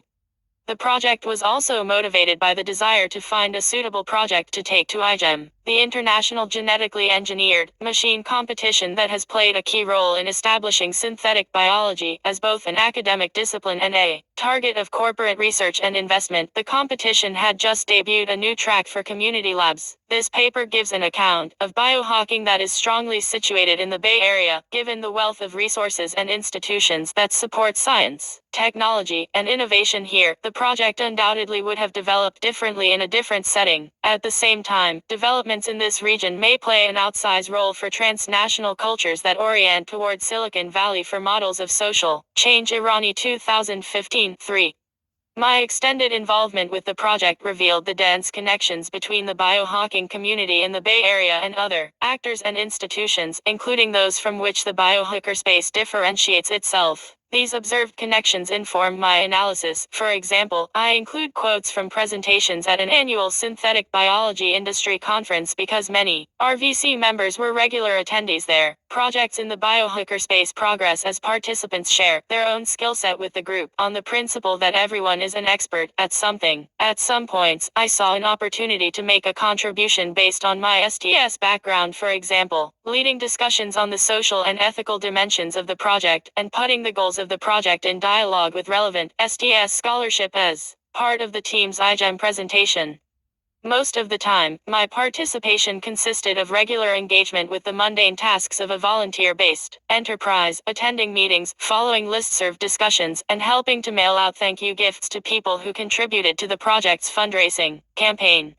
I find the anthropological notion of collaboration to be helpful in framing the other members, not as informants but as partners in intellectual inquiry. Rappaport 2008, with both an intellectual and a personal interest in the developing social form of the biohacker space. At the same time, both collaboration and participant observation as research methods include the risk of complicity. As other social scientists in the field of synthetic biology have observed, the researcher's position as the social expert may help legitimize research endeavors. Calver 2013. My own subject position is thus entangled in the legitimating processes I described below, scientific authority and the legitimizing power of publics. I use the term legitimacy to signify something deeper and more structural than might be suggested by alternative formulations, such as rebranding biotechnology. While participants on the project did want to change the public perception of GMOs, they wanted to do so by demonstrating an alternative method of producing biotechnology that responded both to their own concerns and the concerns they perceived the public to have. The biohacker space is thus an attempt to construct a form of life, Helmreich 2009-6, that stands in contrast to the form of life represented by large biotech corporations and other institutions that contribute to the development of biotechnology. At the same time, it is possible that biohacking projects could contribute to a rebranding of biotechnology at large, without effecting much structural change on larger scales. A broad definition of legitimacy is a generalized perception or assumption that the actions of an entity are desirable, proper, appropriate within some socially constructed system of norms, values, beliefs, and definitions. Suckman 1995-57. It is an inherently interpersonal phenomenon, implying not only the ability to act, but also social sanction of one's actions. In the 1970s, some scientists and social commentators began to worry that science was experiencing a legitimacy crisis. Schmidt 1971. Although others noted that the evidence pointed to a growing ambivalence with, rather than rejection of, science, as the intertwinement of science with other domains, such as industry and the military, led to new problems and risks, as well as benefits. Etzioni and Nunn. 1974. Rip 1986. Nor Satina 1984. Post-WE policy documents such as Vannevar Bush Assessments. The Endless Frontier presented a linear model of science and society relations in which the free and curiosity-driven inquiry of scientists leads to objective knowledge claims that could separately be applied to spur social and economic progress. From the 1970s on, the accuracy of this model was challenged both by scholars i.e. Stokes 1997 and by activist movements encompassing both scientists and non-scientists that queried the boundaries of scientific expertise and questioned the primacy of scientific authority in socio-technical decision-making. Collins and Evans 2002 239. STS scholarship asked how to bring knowledgeable publics into the front end of scientific and technological production. Josinoff 2003 235. At the same time, substantive changes in the structure of scientific research complicated Bush's linear model, as research in many fields became more tightly embedded in the market and more accountable to impacts and outcomes beyond peer review. Novotny et al. 2003, Zimin 2000, Etskowitz 2003. Synthetic biology, which emerged around the turn of the millennium as an ambitious reconceptualization of genetic engineering, exemplifies these trends, engaging science and technology, academia and industry. In fields like synthetic biology, public engagement plays an increasingly important role in the legitimation of research agendas. Irwin 2006, Thorpe and Gregory 2010. Kelty and Panofsky go further, writing, in recent decades, public participation has lost much of its adversarial edge to become a key, legitimating idiom of institutions across the spectrum of society. 2014, 2. In this context, parsing the construction of the public has become as critical for STS scholarship as attending to the construction of science.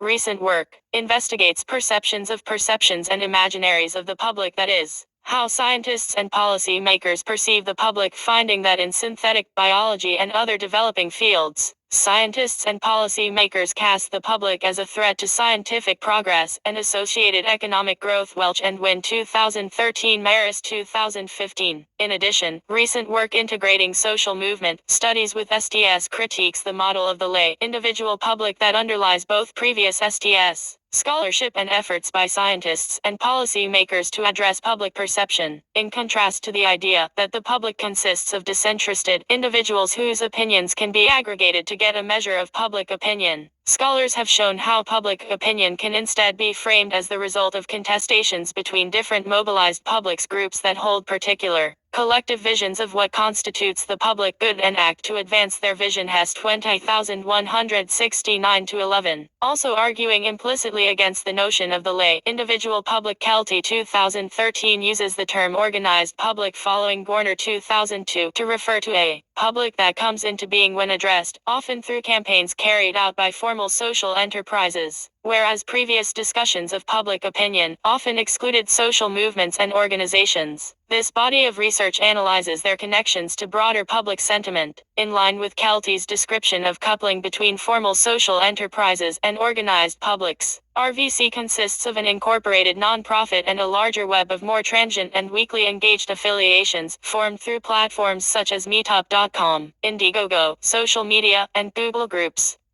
By addressing the public through these and other media channels, RVC and other DIBO groups seek to mobilize support for a vision of biotechnology as a decentralized and creative practice that is open to all. This vision is closely connected to what Stephen Hill Gartner 2015-36 describes as the vanguard vision of the BioBricks group in synthetic biology, which has been influential in drawing attention to synthetic biology as a whole.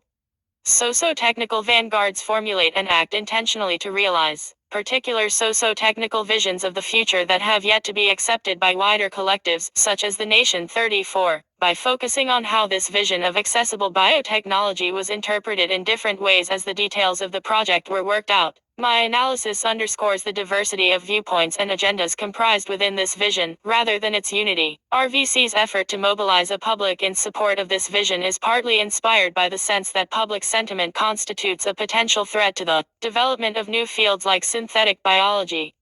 It responds to the way in which biotechnology and biomedical research have been sites of contention over the role of the university and its ability to act in the public interest. Krimsky 2004, Winnikoff 2013. Against this background of commercialized science, the RVC project highlights its participation in open science and its non-profit nature, framing its actions as undertaken with public benefit in mind. These appeals were not just meant to obtain support for RVC, but to contribute to a more positive view of genetic engineering in general. For example, a description of the project written for a hacker conference reads, "By being a not-for-profit group releasing our work in real time, and aiming to reduce our environmental impact, we avoid the tainted image of GMOs which are tied to huge multinational corporations. We are therefore in a strong position to argue that GMOs are beneficial to humanity." Members commonly cited changing the public perspective on GMOs as one motivation for the project. However, while RVC emphasized its non-profit motivations, it is a particular kind of for-profit bogeyman, the large corporation, that serves as biohacking's most powerful foil. Concerns about corporate monopoly in synthetic biology have been voiced by both critics. http://www.ecgroup.org/issues/corporate monopolies and enthusiasts Dyson 2007 of the field. RVC aims to be everything that Monsanto, in this discourse, is not. Where Monsanto represents the centralization of biotechnology, biohacking embodies a bevy of D words: distributed, decentralized, democratized, and domesticated, associated with putting technology in the hands of individuals and small groups. Where the invocation of Monsanto evokes secrecy and proprietary research, biohacking espouses openness, in that projects are transparently run and often allow anyone to join, and in the sense that they make data and results freely available. Although RVC's claims to be working for the public good were initially tied to its non-profit nature, as the project progressed and participants discussed what it would take to bring RVC to supermarket shelves, it became clear that the artistic critique is also compatible with for-profit strategies. While RVC members contemplated creating a startup company, larger players in the biotech industry used similar rhetoric to describe their operations. For example, in a keynote speech at the Synbia Beta Biotech Industry Conference in 2015, the CEO of Intrixon, Randall Kirk, positioned his company's innovative and putatively more ethical capitalism against incumbent capitalism, stressing the decentralized nature of the former. Intrixon is a parent company that has bought many synthetic biology startups, creating a conglomerate.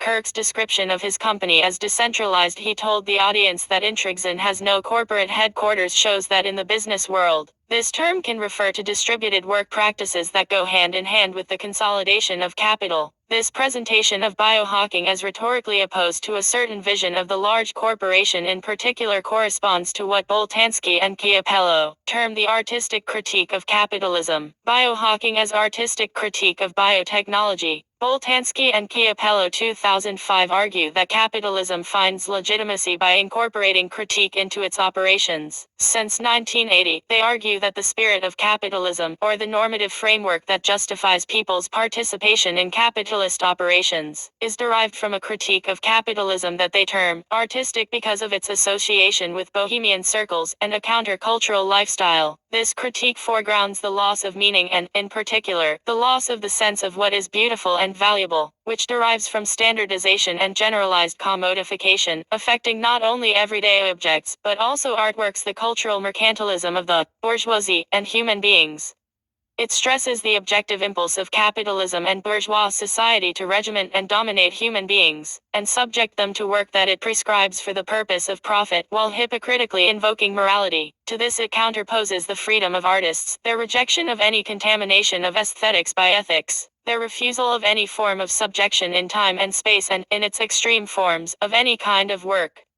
38. The artistic critique of capitalism's alienating effects was successfully incorporated into the network capitalism that emerged in post-industrial societies, so that capitalist processes were seen by many as liberating rather than stultifying individual creativity. While Boltanski and Chiapello show that business texts began to promote networked, decentralized, and project-based forms of organization while criticizing bureaucratic and authoritarian structures, they do not address the role of information technology in this evolution of business practices and rhetorics. Turner's 2006 History of Stewart Brand and Thule Earthwork shows how Brand and other actors created an association between the networked discourse of information technology and the values of creativity and autonomy that Boltanski and Chiapello impute to the artistic critique of capitalism. Central to this discourse is a particular figuration of the hacker, which carries the values of the artistic critique in its playful resistance to structures of authority.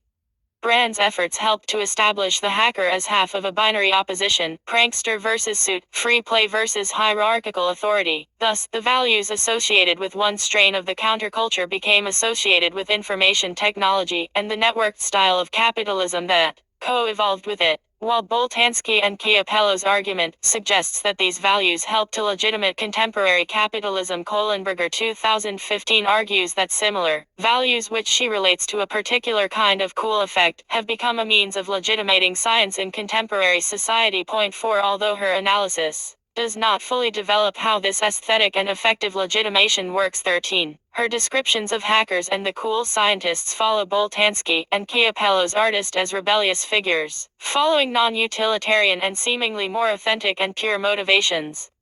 While Kohlenberger's work is focused on fictional representations of science and technology in popular culture, both biohacking and synthetic biology in some of its institutionalized forms are also marked by a geeky cool aesthetic. Adopting the label of hacking with reference to the tradition highlighted by Turner, frames projects as a matter of pleasure and play driven by visionaries aiming to make a difference in the world rather than corporate or bureaucratic priorities. A widely cited definition of hacker is a person who enjoys exploring the details of programmable systems and how to stretch their capabilities. http://www.cat.org/jargon/html/per-hour/hacker.html. Biohacking is thus portrayed as more human and less alienating than biotechnology practices associated with corporate or academic institutions, even when it takes place within those institutions. Terms such as hacking life or hacking DNA are particularly prevalent in media accounts of synthetic biology. A 2014 PBS documentary concluded that synthetic biology is simply a formal term for biohacking. In this usage of the term, biohacking is defined through the orientation one takes towards life and the means of manipulating it, more than the social position of the biohacker subject, who could be a professor or an industry scientist.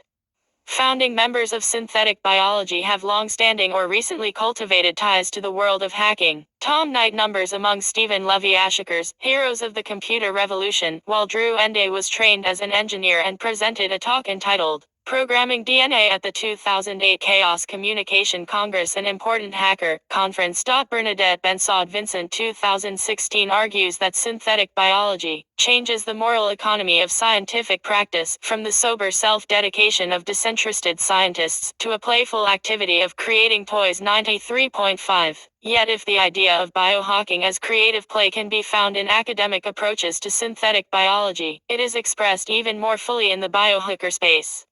Josiah Zahner, a contributor to Sequel Projects, founder of a biohacking supply company that produces kits for home experimentation, and subject of numerous media profiles for, among other things, dramatic self-experimentation, forcefully articulates biohacking as a species of artistic critique. Zahner holds a PhD from the University of Chicago and worked as a postdoctoral fellow at NASA, but left the academic track to pursue biohacking. Like several RVC members, he favors punk attire, and can often be seen wearing a t-shirt that bears the slogan of his company, Create Something Beautiful.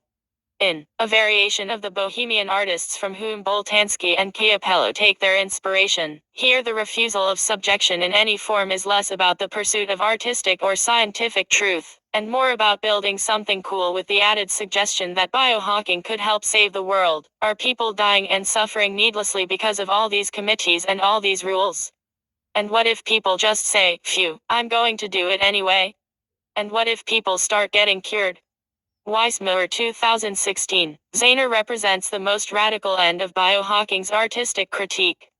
Yet his central message that biotechnology should be liberated from bureaucratic and centralized structures in order to promote creative practices and do good in the world accords with that of other biohacking groups. Sequel's fundraising website writes, for far too long, science has been locked away in the ivory towers of universities and research labs. https://www.kickstarter.com/project/1,837,355/counterculture labs. Your biohacking and citizen/description. And one Sequel member is quoted in a press release about Sequel's funding campaign. We want this to be a place where people can be playful about discovery and exploration. Science doesn't have to be only for the experts. These quotes suggest that the biohackerspace allows for more curiosity-driven research, whereas academic scientists are constrained by funding opportunities. Patrick Dysel, an RVC member and stalwart of the Bay Area DIBO scene, who works as a systems biologist at a national lab during the day, describes the biohackerspace as a place to play where he can explore things they would never let me do at work, noting that there are scant opportunities to retrain in adjacent fields as a mid-career scientist. Another RVC member, who worked in both academic and corporate labs, also presents biohacking as liberation from the constraints of these institutions, but interprets the difference in terms of ethical values rather than the hedonistic register of play and fun. This member found both prior workplaces to be soul-sucking, academia for its rigid hierarchy, and the corporate world for putting profit over people. This member was previously involved in Occupy Wall Street and later built on the experiences and personal connections he gained through RVC to found a startup company pursuing a closely related goal. He also advocated spinning out a startup company from RVC. When I asked, a year after our first conversation, if there was any unifying connection between his previous involvement with the Occupy movement, his participation in the DIBO scene, and his efforts in the biotech startup sphere, he replied that the connecting thread was autonomy.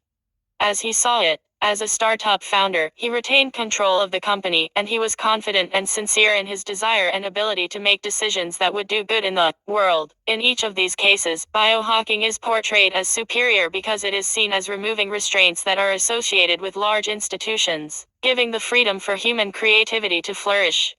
It is this characteristic that I mean to draw attention to in calling biohacking an artistic critique of the bioeconomy, tensions between the artistic critique and critiques of power and inequality, the sense of biohacking as free from restrictions in the mode of the artistic critique, shapes the way in which tensions between competing understandings of concepts such as openness and decentralization are resolved. RVC was committed to openness from the start, but just how to enact openness in a way that would be in keeping with the project's other goals and values was not always clear. When the team discovered a startup taking a similar approach to create animal-free milk, RVC members were concerned that this company might patent parts of the process for producing milk proteins and yeast and prohibit RVC and others from continuing to work on the project.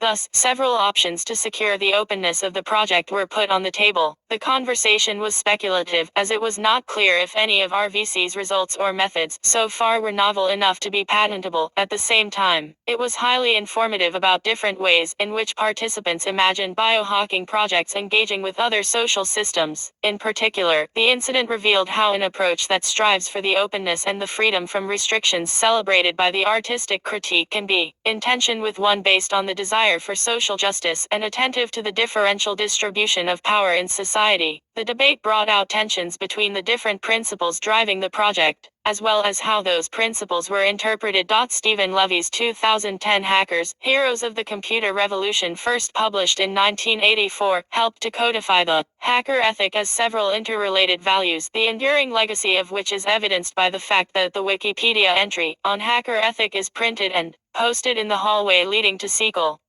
Decentralization, one of those enshrined values, is clearly central for RVC. Graffiti at SQL blares the slogan "Decentralize all the things."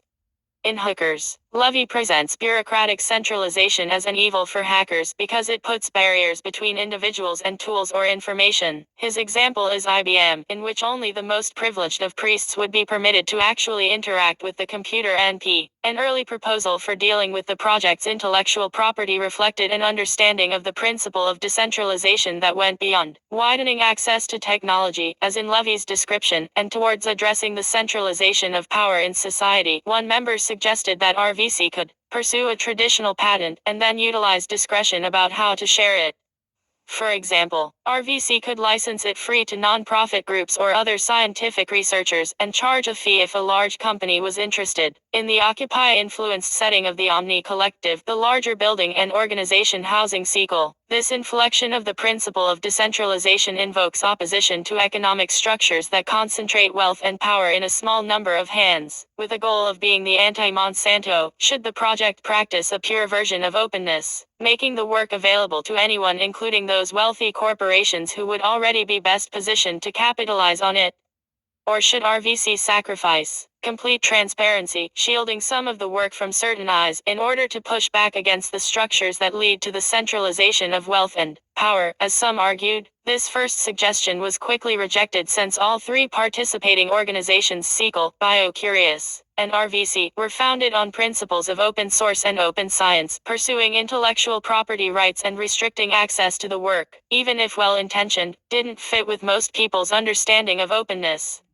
Instead, three proposals were finally put on the table. The first was to take no action other than publishing all lab work and data online, a practice that was already in place theoretically, if not always perfectly executed. A second suggestion offered by an intellectual property lawyer who chimed in via RVC's extensive email list was to patent and abandon.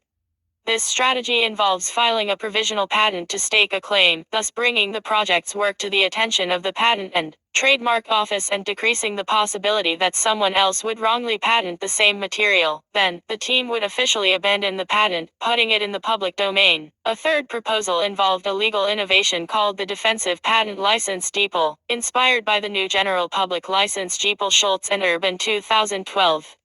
It works by creating a patent pool. Any person or organization that joins the pool agrees to share off the patents they hold with others in the pool at no cost.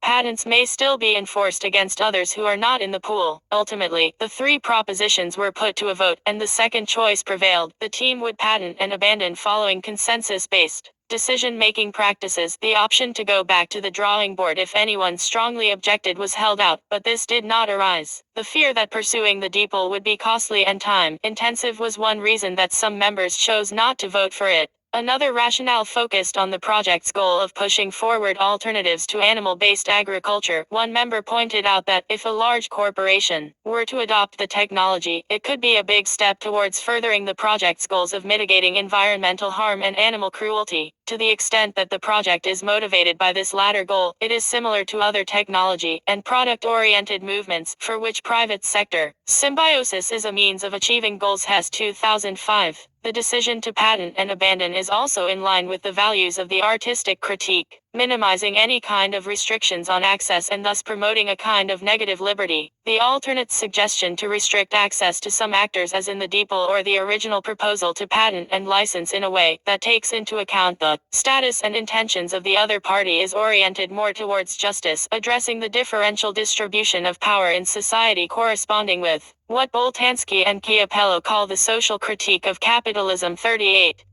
Yet most of the time, these ends were conflated, under the assumption that more openness would help facilitate a fairer distribution of power. As one member put it during the patenting discussion, everything we are doing here, referring to the work of establishing the biohackerspace and the RVC project itself, which had both been framed largely in terms of openness, is against the centralization of power in the world.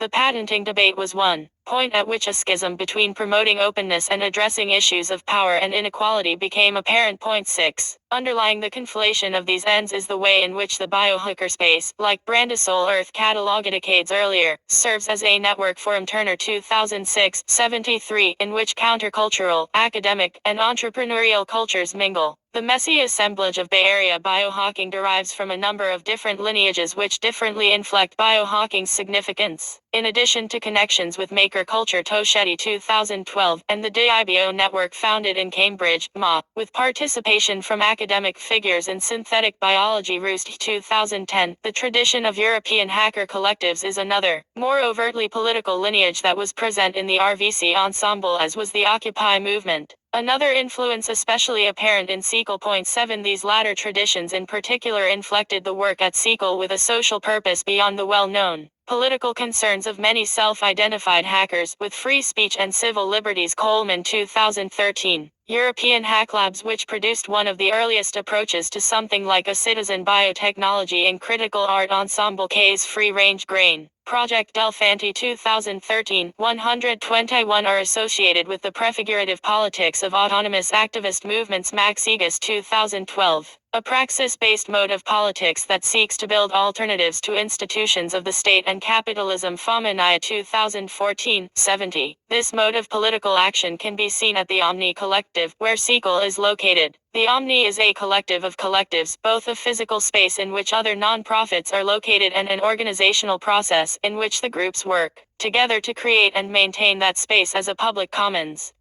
Founders of the Omni have roots in Occupy Wall Street, and most of the organizations housed within share a commitment to creating ways of making, doing, and sharing that are outside the system of private property and profit. The Omni is explicitly countercultural and anti-capitalist. Mark 2015. As its name indicates, Counterculture Labs partakes in this tradition. Building on the tradition of prefigurative politics, groups at the Omni aim to build counter-institutions as a mode of political action, alternative institutions that enact more democratic and egalitarian social relations while at the same time serving some instrumental function, such as helping to provide material necessities for life. Murray 2014. A counter-institution prefigures a more egalitarian society on a small scale through its practices, and it also allows people to lessen their participation within systems seen as exploitative. Seen in the context of this tradition, the biohackerspace is a scientific counter-institution, representing a more egalitarian and less hierarchical way of organizing scientific practices. While this mode of politics converges with the artistic critique in its emphasis on autonomy from oppressive institutions, it also aims at a broader transformation of society, not secession. As the RVC member who advocated for the defensive patent license put it, this isn't the 70s and we're not dropping out of society, nor are we isolationists. This comment nods to the new communalist wing of the counterculture that played an outsized role in the emergence of digital utopianism. The new communalists split from the new left in their rejection of agonistic politics in favor of transforming individual consciousness as a mode of social change. Turner 2006, 38. Yet when considered within the larger political economy of biotechnology, the biohackerspace as a counter-institution could, through policies of openness, be a donation. Delgado 2013, 72, of labor to private corporations.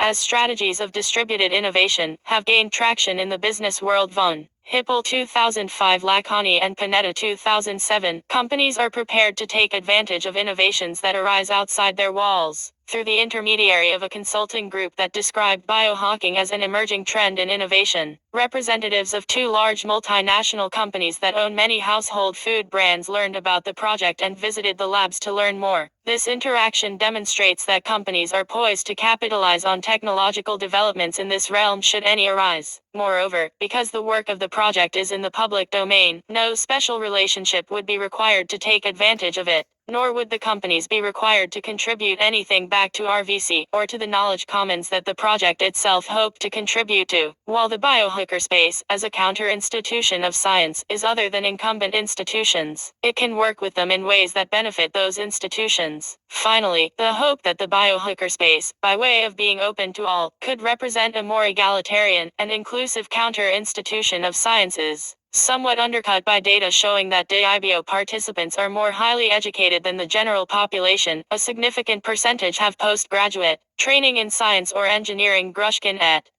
al. 2013. These demographics carried over to RVC. One member estimated that there were at least 8 PhDs who had contributed to the project in one way or another. Early participants, especially when the project was based out of the bio-curious in Silicon Valley, were generally representative of the tech industry's white-collar workforce. One difference was an overrepresentation of highly educated mothers, some with science PhDs, who had left full-time work to take care of young children. Although Sequel's current location in Oakland is accessible to a more ethnically and socio-economically diverse crowd, there are obvious barriers to volunteering one's time in the evenings for individuals working multiple low-wage jobs, or shouldering both working and caretaking responsibilities.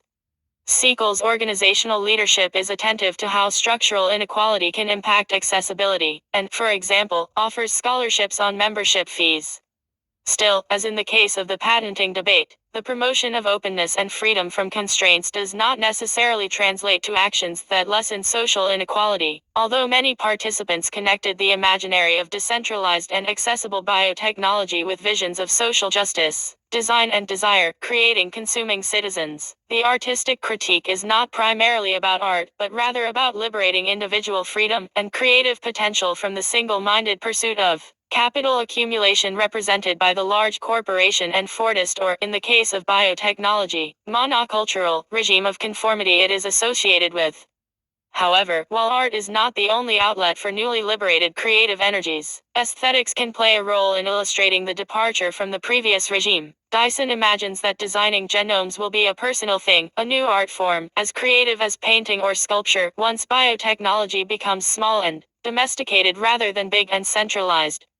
Design fiction, for RVC and other biohacking and synthetic biology projects, is a key formal strategy for the articulation of the artistic critique biohackers demonstrate through the imagination of speculative products. What a more playful, creative, and liberated biotechnology practice could result in. Like biohacking itself, design has been promoted as a way of democratizing new technologies done and Raby 2013-49, as well as a way for synthetic biology to bridge the biological, technological, and social realms and take better account of the complex feedbacks between all. 3 Agapakis 2013.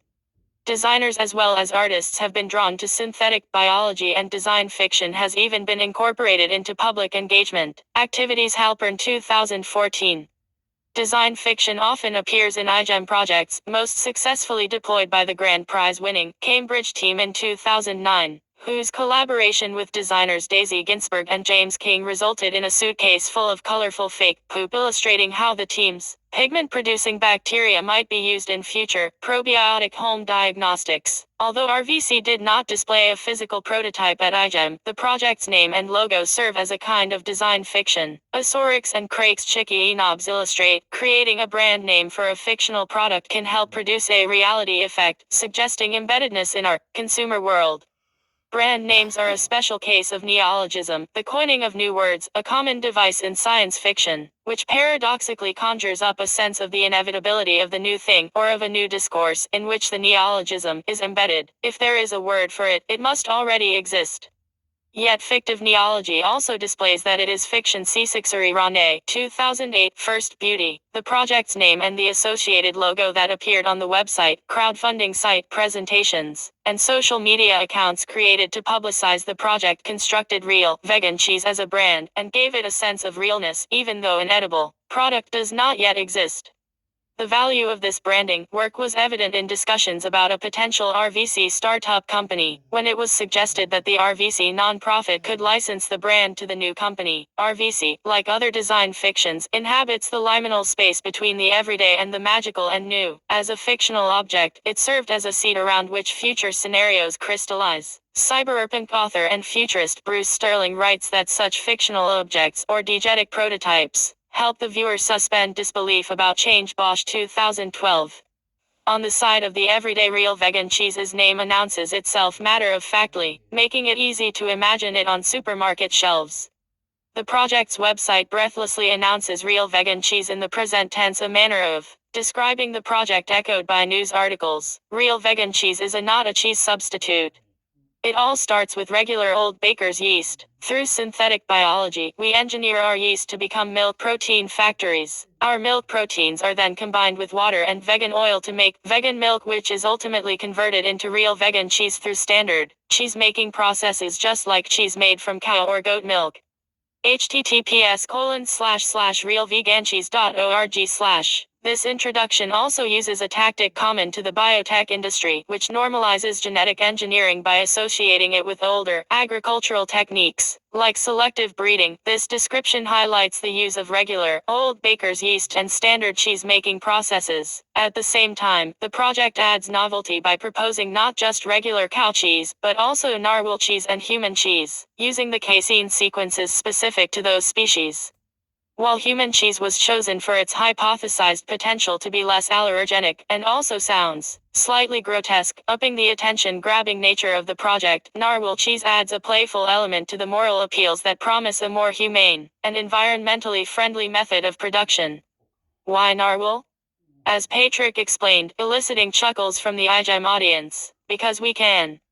And if we can make narwhal cheese, we are one step closer to making unicorn cheese.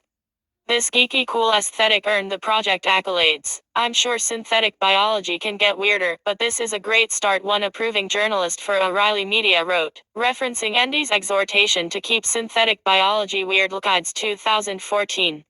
Narwhal cheese adds an element of surprise and delight to the project that stands in contrast to the industrial feel that a synthetic food product could otherwise fall prey to. Speculative designers Dunn and Raby, who have been involved with synthetic biology, argue for the use of design fiction to promote critical engagement and democratization of biotechnology by presenting people with fictional products, services, and systems from alternative futures. People can engage critically with them as citizen consumers.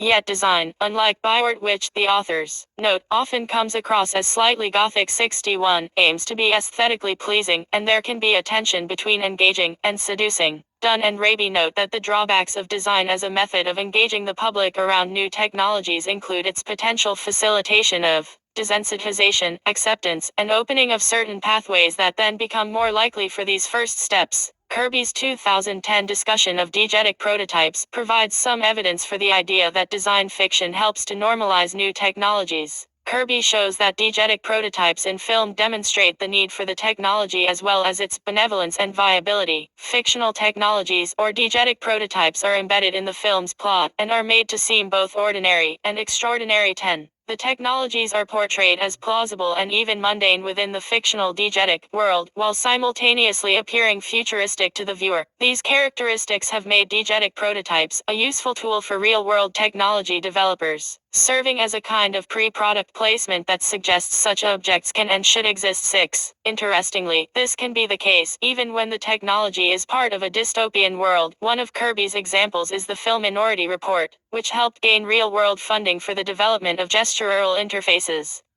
Diegetic prototypes have moved beyond film to become increasingly popular, tools for various groups interested in probing and shaping the future, from governments to companies. Bleecker 2009. While the use of design fiction in synthetic biology can serve a valuable goal in imagining new uses for a technology and thinking creatively about how it may fit into different social worlds, it also helps to construct the public in a particular way. It often prompts engagement in the narrow form of consumer citizenship, constructing a public that exerts political influence through purchasing power. Even as many designers hope to stimulate critical thought, their imagined products are constructed to seduce viewers. Ostergerson and Schmidt 2013 write about framing synthetic biology through analogy to information technology gadgets. The public appears as potential consumers on the one hand, and as enthusiast participants in the play that need to be taken on board. 51. Design fiction is a good tool for thinking about personal applications, products, and services, but less suited to more expansive global or geopolitical visions of the future. For example, questions about global supply chains or the larger political economy of biotechnology are less likely to be foregrounded. Involving designers in the field was a logical step for the synthetic biology industry at the time RVC was getting underway. The industry was pivoting from a focus on drugs, biofuels, and commodities such as rubber towards the areas of food and fragrances, in which consumer rejection posed one of the biggest risks. Hayden 2014. Many industry professionals were talking about the need to create compelling, consumer-friendly products by marketing directly to consumers rather than intermediaries, such as farmers. It was hoped that the field could avoid the controversy that plagued GMOs. This viewpoint was in evidence at Synbia Beta, when Randall Kirk urged the audience to translate their work in synthetic biology into products and services that deliver tangible value to consumers to fight against technophobia, a view that was echoed by other speakers at the conference. Kirk stated that socio-political issues go away when companies provide tangible value to consumers. Biohacking projects follow this same line of reasoning, where tangible value takes on a literal meaning. The public is invited not only to imagine holding a material product in their hands, but also to participate in the making of those products in the biohacker space or by purchasing DIBO kits for home use. 8. When considered as a mode of public engagement, then RVC can be subject to similar critiques as those that have been levied against other kinds of public engagement exercises. Public engagement has been criticized for being one-sided, seeking to promote science and technology rather than allowing truly open-ended dialogue and outcomes. Wynn 2006. Thorpe and Gregory 2010 argue that this is not incidental but constitutive in the conditions under which public engagement has been promoted and supported by governments and funding agencies. 9. They understand public engagement exercises as connected to the increasingly active role that consumers play in shaping products as well as markets, and thus as a form of effective or immaterial labor. 276. To an even greater degree, biohacking's artistic critique of biotechnology mobilizes not just a consuming public, but one that might better be called Prosuming Ritzer and Jurgensen 2010 to reflect the active role that the public is invited to play in processes of production as well as consumption. Competing legitimacy claims. In a discussion of the tensions between participatory means and various end goals of hacking, Powell writes, legitimacy can be conferred through relationships to structures of authority, but also, as all of the previous studies of hacking culture identify, through resistance to structures of authority 2016, 6.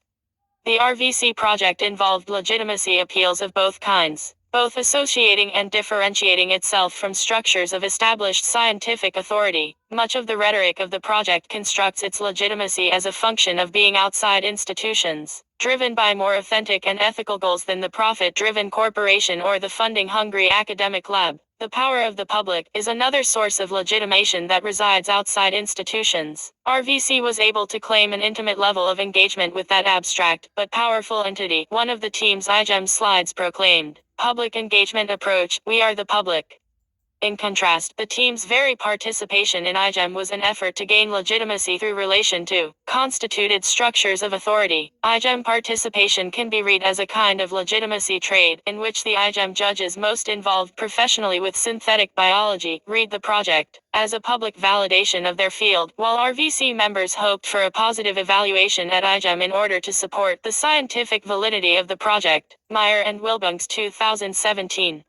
While there are certainly tensions between these competing forms of legitimacy, not every RVC member wanted to participate in iGEM, and not every academic synthetic biologist welcomes the existence of biohackers or thinks that bioengineering should be framed in terms of play. The relationship can be read as largely symbiotic, at least from the perspective of the biobricks vanguard that has embraced the idea of biohacking. In somewhat contradictory ways, the biohacker, whether amateur or professional, mingles the traditional objective authority of science, the legitimating power of the public, and the renegade cool of the hacker whose outsider legitimacy is associated with hedonism, playfulness, and personal authenticity. 10 This figures as much a creation of academic synthetic biologists as those outside institutions. A slide from the iGEM presentation. It is thus not entirely clear whether the mobilized public called into being by RVC and other biohacking publics should be considered an official public, promoting a vision associated with incumbent institutions, or a counter-public one that challenges incumbent institutions. The case of RVC supports the idea that upon closer inspection, idealized distinctions between publics and counter-publics give way to divisions among both elites and challengers. Hess 2016, 12.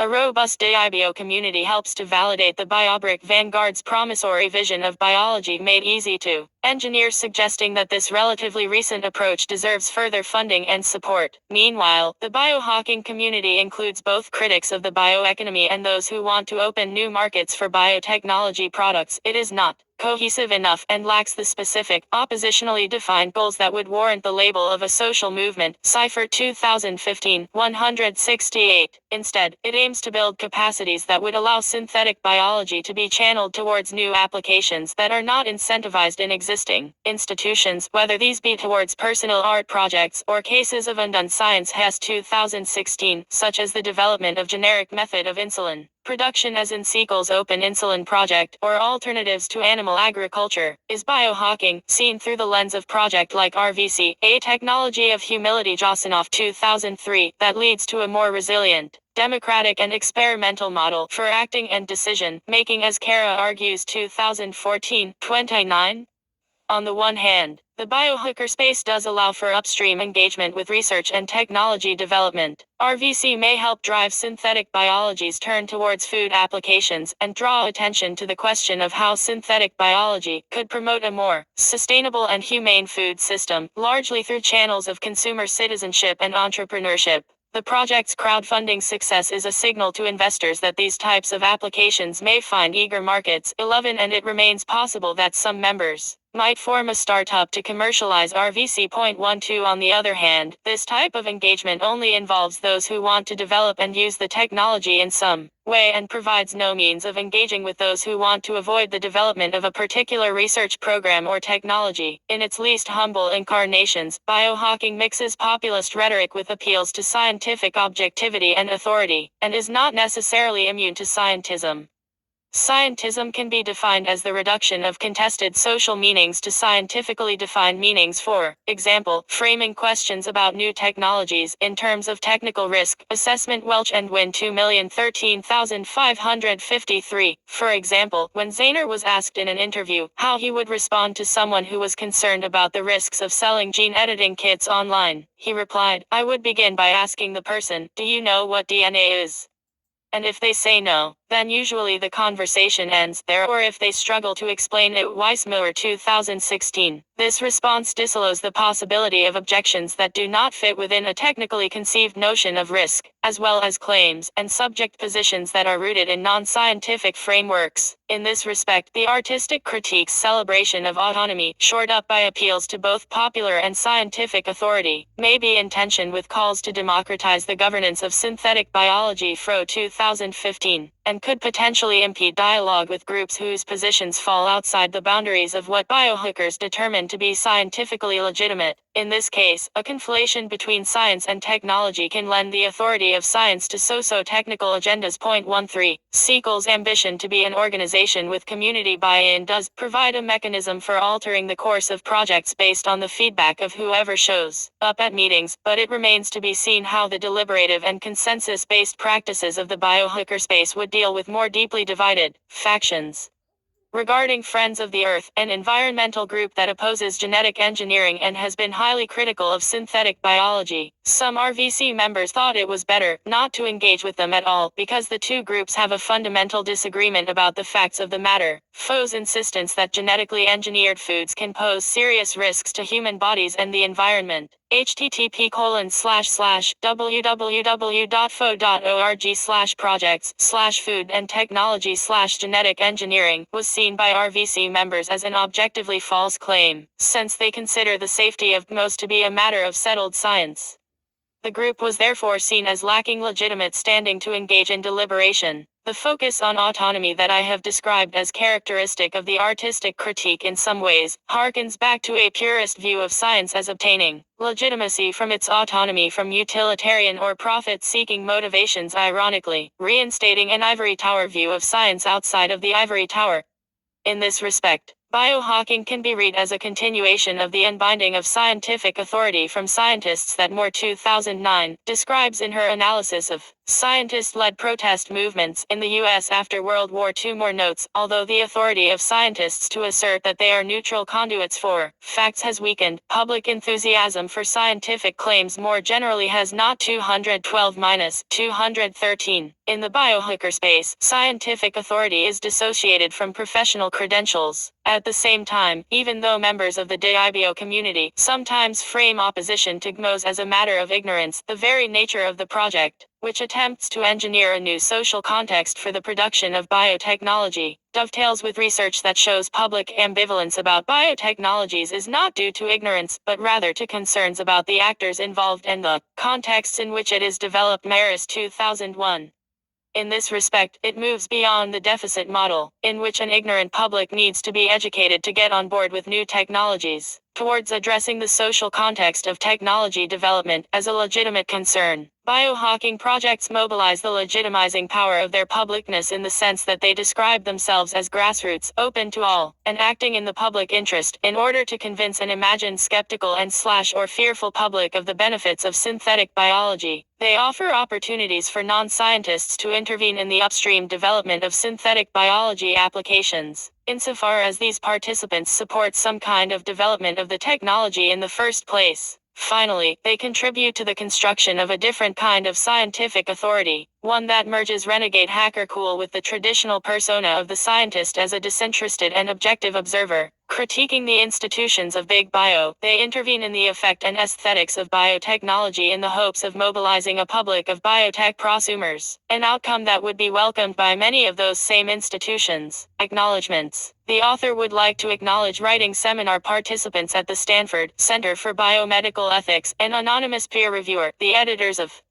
Katie Van and Daniel Lee Kleinman, and Ursula Heiss for helpful feedback on earlier versions of this paper. Biography. Rebecca Wilbunks is a doctoral candidate in Stanford's program in modern thought and literature, where her research explores the intersections between science, literature, and culture. Her dissertation, Synthetic Biology and Life's Imagined Futures, argues that narrative frameworks from science fiction are crucial to understanding how efforts to engineer life are unfolding today. Footnotes 2. Both terms were used by RVC participants to describe their activities, but biohacking and biohacker were more common, reflecting a desire to connect to the hacker tradition. In addition, DIBO has a hobbyist and amateur connotation, whereas biohacking, like RVC itself, bridges recreational practices, startup culture, and certain academic approaches to synthetic biology. 3. Maris 2014 argues that there is little evidence that the public is afraid of synthetic biology. 4. This argument depends on a conflation of science and technology common in depictions of cool science. Think of the quip of Matt Damon's character in the 2015 film The Martian when he finds himself left for dead by his crew and alone on Mars. "I'm going to have to science the shit out of this."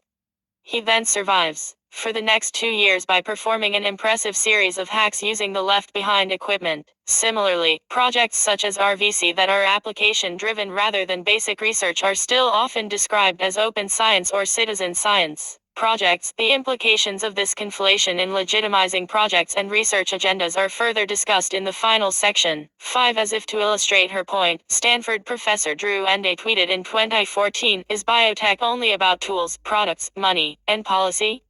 Does Homo ludens culture of play need to underlie Homo faber culture of making?" 6. Chander and Sunder 2004 critique the romance of the public domain or the assumption underlying many progressive critiques of propertization that a resource open to all by force of law will be equally exploited by all. 1331. 7. Members of SQL are well aware of these different neologies and what they signify. For example, during the initial organizing process for SQL, as members were discussing naming, one American member wrote that she preferred not to use the term DIBO because it is mostly an American term and not well recognized internationally, and also because the website and brand are not run by a non-profit organization with community involvement. 8. Anthony Evans, founder of the crowdfunded Glowing Plant Project, writes, "When people have genetically engineered organisms in their home, they will build a real tangible relationship to the products and see for themselves how the anti-science propaganda is wrong."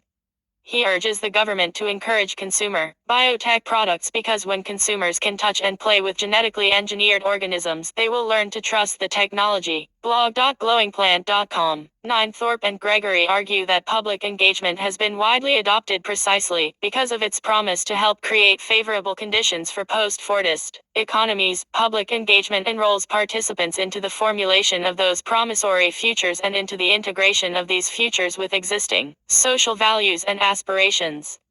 The ideology of public engagement is the late capitalist ideology of the innovation economy, in which individual consumer citizens construct not only a market, but also an innovation-ready society. 292-3. 10. Delfante's 2013 analysis of biohacking characterizes it as a remixing of the modern science ethos with the hacker ethos, pointing out that both value systems appeal to autonomy in different ways. 61. His analysis also shows how this remixing of cultures characterizes some professional biologists as well as DIBO. 11. Crowdfunding has been recognized for its legitimating function in the social entrepreneurship literature. Lehner and Nichols 2014 write that it may provide additional legitimacy to the venture, as the crowd will select and support the social needs it deems worthy and thus create a strong investment signal to other players in the field. They also note crowd-based processes may bring the additional benefit of being perceived as per se democratic. 275. 12. As of July 2016, the team was discussing whether some members might form a RVC startup, what the relationship would be between the RVC nonprofit corporation and the new company, and how a startup company could retain the public benefit orientation of the Project B Corporation and co-op models were discussed. 13. Conversely, the promise of technological innovation is also used to legitimize science, as Chapin puts it. Scientists and their paymasters work hard to identify science with technology, wanting nothing more than to have the authority of science supported by the utility of technology. 2015 NP. While this conflation can involve rhetorical positioning, it also indexes increasingly intimate relations between academia and industry, science and technology, and a blurring of the underlying dichotomy between nature and society that underwrites the separation between pure and applied science. leading some scholars to adopt the term technoscience to refer to these hybrid endeavors, e.g., Haraway 1997 3. References. Agapakis Christina M. Designing Synthetic Biology. Ax Synthetic Biology. 0.201333 doi 10.1021/SB4001068 pub crossref Google Scholar Atwood Margaret.orix and Craig.Virago Press 2004 Google Scholar Bensod Vincent Bernadette The Moral Economy of Synthetic Biology in Joachim Bolt, editor. Syntheticbiology.Wiesbaden, Springer Famidane Wiesbaden, 2016. http://link.springer.com/10.1007/978-3-658-10988-2 Google Scholar, Bleecker Julian. Design Fiction, a short essay on design, science, fact, and fiction. Near Future Laboratory 2009 Google Scholar, Boltanski Luke Chiapello Eve. The New Spirit of Capitalism. Verso, 2005 Google Scholar, Tori Bosch. Sci-fi writer Bruce Sterling explains the intriguing new concept of design fiction. Slate.2012 Mar. 2 http://www.slate.com/blog/future 10/2012/03/02 Bruce Sterling on design fictions underbar.html. Calvert Jane. Collaboration as a research method. Navigating Social Scientific Involvement in Synthetic Biology, in Dorn Neil, Scherbiers Don, Van de Poel Ibo, Gorman Michael E. Editors. Early Engagement and New Technologies, Opening Up the Laboratory. Vol 16, Dordrecht, Springer Netherlands, 2013. pp. 175-94. http://link.springer.com/10.1007/948-74-7844-3 Google Scholar, Chander Anupam, Sundar Madhavi. The Romance of the Public Domain. California Law Review. 2004 1331 1373 Google Scholar, Gabriella Coleman. Coding Freedom, The Ethics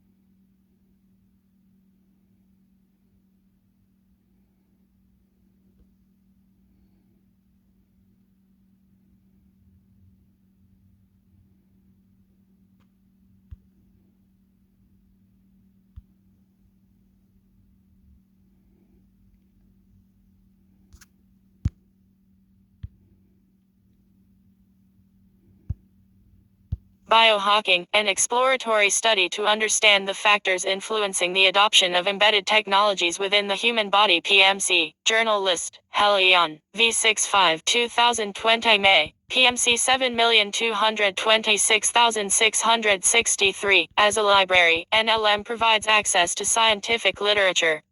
Inclusion in an NLM database does not imply endorsement of or agreement with the contents by NLM or the National Institutes of Health. Learn more about our disclaimer. Biohacking, an exploratory study to understand the factors influencing the adoption of embedded technologies within the human body. College of Media, Communication and Information, University of Colorado, Boulder, Co. 80309-0478, USA. Received 2019 May 22nd, revised 2020 January 15th, accepted 2020 May 4th. This is an open access article under the CC BY ND license. http://creativecommons.org/licenses/by ND/4.0/ Abstract. Wearable tech is leading way to embedded tech, i.e., implants inside the body designed to track and enhance human health and productivity among other things. Researchers have used technology acceptance model TAM extensively to explain the factors influencing adoption of almost all technological innovations to date. Embedded tech, often referred to as biohacking, presents a unique set of factors that call for yet another revision of the model. Using diffusion of innovations, self-efficacy, and social exchange theory, a revision to the technology acceptance model is proposed with additional factors, such as age and gender, embedded technology self-efficacy, perceived risk and privacy concerns to explain the adoption of embedded technologies within the human body. Data was collected through an online survey N equals 1063 using a Qualtrics panel, and results suggest that age, gender, perceived usefulness, perceived ease of use, embedded technology, self-efficacy, risk and privacy concerns all impact the adoption of embedded tech. Implications for the implant industry, policymakers, and researchers interested in such tech are drawn. Keywords: biomedia, biohacking, TAM, embedded tech, information science, information systems management, information technology, mass media, information management, technology adoption. 1. Introduction. The oldest wearable tech is the watch, which was worn by human beings to tell time. Modern wearable tech includes smart watches, fitness tracking bands like Fitbit, Runtastic, etc., smart glasses like Google Glass, and head-mounted displays. Embeddable implants are the next logical evolution of wearable tech.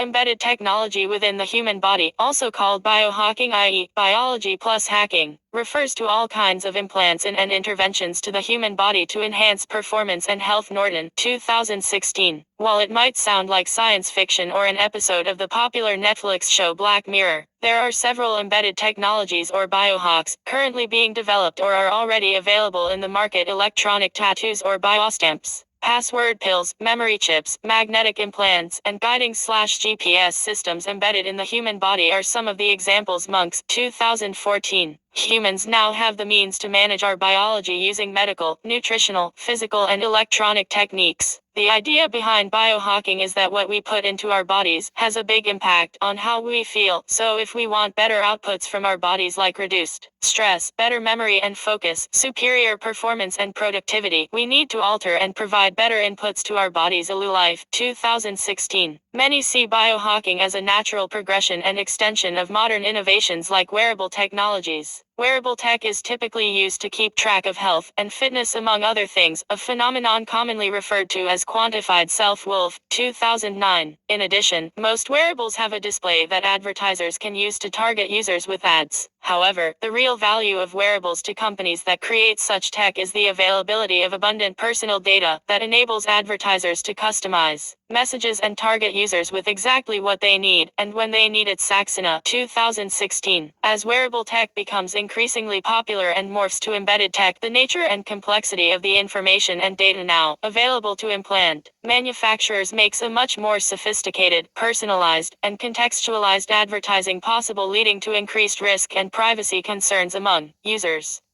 For example, wearable tech Fitbit is leading the way to biostamp, a thinner electronic mesh that stretches and moves with the skin and monitors several important body functions as temperature, hydration, and stress. Adrian, 2016.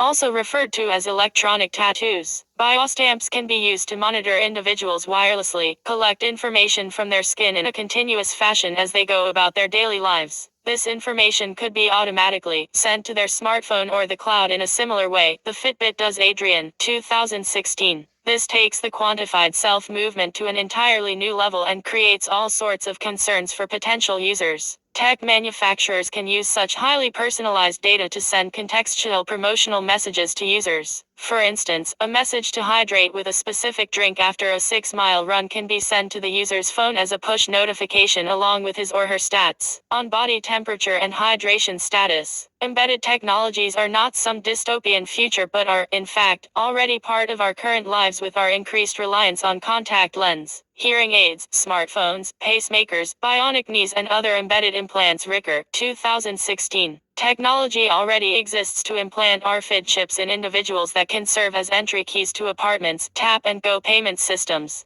public transportation cards, and cards that carry medical and personal info like passwords, blood type, allergy, and DNR info. In fact, 3 Square Market is the first American company to implant their employees with microchips that let them enter the building, log into their computers, and even buy snacks, all with a wave of their hands. Francis and Jarvis, 2017. The list of innovations in this area is endless, with bionic eyes, which are telescopic lens with capability to zoom in and out with blinks and night vision capability. Engilking, 2015. Brain control interfaces Beachy to control drones and tweet using Ig Shande, 2013. Designer babies with gene editing and 3D printed organ transplants. Merja, 2016. As biohacking and embedded technologies become more easily accessible, it is important to understand the factors that influence their adoption by average consumers.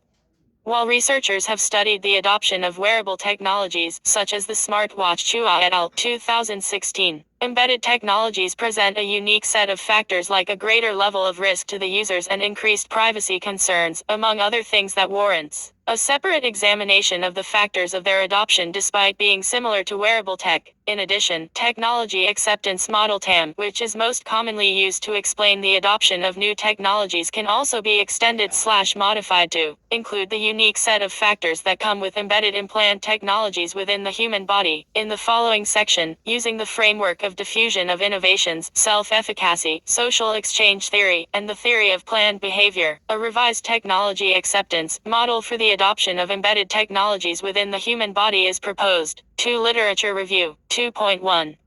Embedded implants as emerging tech. Before reviewing the literature on the various factors that influence the adoption of new technologies in general, we need to examine the various ways in which embedded implants are similar to and different from existing technologies, particularly wearable tech. Embedded implants are similar to wearable tech in that they are both designed to facilitate real-time tracking of individual functions in the areas of fitness and health.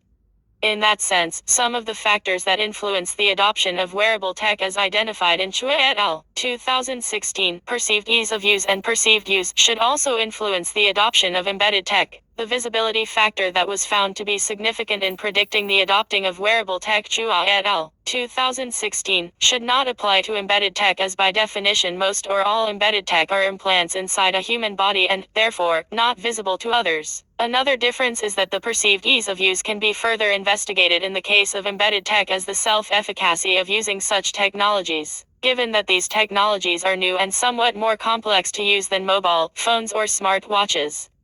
Next, although not examined by Kua et al. 2016 in their study of wearable tech adoption, age and gender might also play a prominent role in the adoption of wearable tech, as young men are predominantly more likely to be early adopters of technology than other demographics. Bagozzi et al. 1989, Chaya et al. 2006. These individual level differences can be expected to be more prominent in the adoption of embedded tech. Embedded tech is also different from wearable tech in that there is a certain amount of risk associated with the adoption and use of implants. Unlike wearables, embedded tech involves a deeper interaction with the human body, be it through surgery or through implants, such as RFID chips, underneath the skin. The risk factor is far greater in embedded tech than in previous iterations of technology, which differentiates the adoption process of embedded tech from other technologies, such as wearable tech and smartphones. Second, embedded tech has the capability and potential to collect more personal biodata than wearable tech, making privacy concerns more critical. For instance, an individual can choose to remove a smartwatch at any point, but once an embedded implant is placed inside a human body, the ability to temporarily leave it at home, so one's location is not tracked, is difficult, if not impossible. Given these similarities and differences that embedded tech present from other past technologies, a simple application of TAM might not fully explain their adoption as it might for mobile phones or smart watches. To better understand the factors that influence the adoption of embedded tech, we need to examine a group of communication and social psychology theories to propose and test a revised technology acceptance model. In the following section, we review a set of such theories that take into consideration the four chief ways in which embedded tech are different, i.e. 1. Individual level differences in terms of age and gender, 2. The role of risk involved, 3. The role of embedded tech self-efficacy, and 4. The privacy concerns that are associated with always-on, always collecting data aspects of embedded tech. Taken together, these set of theories provide the theoretical framework to propose a modified TAM for the adoption of embedded technologies as depicted in Figure 1. Proposed model for adoption of embedded tech. 2.2. Factors driving adoption and use of embedded technologies. One of the most widely applied and cited theory of technology adoption is the technology acceptance model TAM. Technology acceptance model TAM posits that people use technology if it is easy to use, and it offers many benefits. Davis 1989, Davis et al. 1989. These two factors, perceived ease of use (PU) and perceived usefulness (PU), explain why we adopt different types of technologies, like information systems, to improve our quality of life. Legris et al. 2003. King and he 2006 in meta-analysis of 88 published studies of TAM as applied in various fields found the model to be a robust and valid one with potential for wider applicability. Although the model has been extensively modified and extended to include a number of additional factors, some of which will be reviewed and added to our own model in the following sections. The two factors from the original model POO and POO remain to date one of the strongest predictors of most technologies in use today. In the case of embedded technologies, too, these two factors can be expected to play a significant role. For an individual to get embedded implants, he or she would need to see some usefulness in such implants and be very comfortable using or operating such technology. As remarked in the introduction, embedded tech can be used to closely monitor several bodily functions: diet, sleep, and exercise to enhance performance and productivity. Unlike technologies that people need to spend copious amount of time learning how to use, e.g., learning how to code in a new language, embedded technologies, while complex, might not involve a large time investment, and the perceived usefulness in terms of increased productivity, efficiency, and quality of life should also increase their adoption rates. Consider the case of Utah-based salesman Rich Lee, who got sound transmitting magnets implanted into his ears because he wanted to be able to develop echolocation to support his failing eyesight. Arthur, 2013.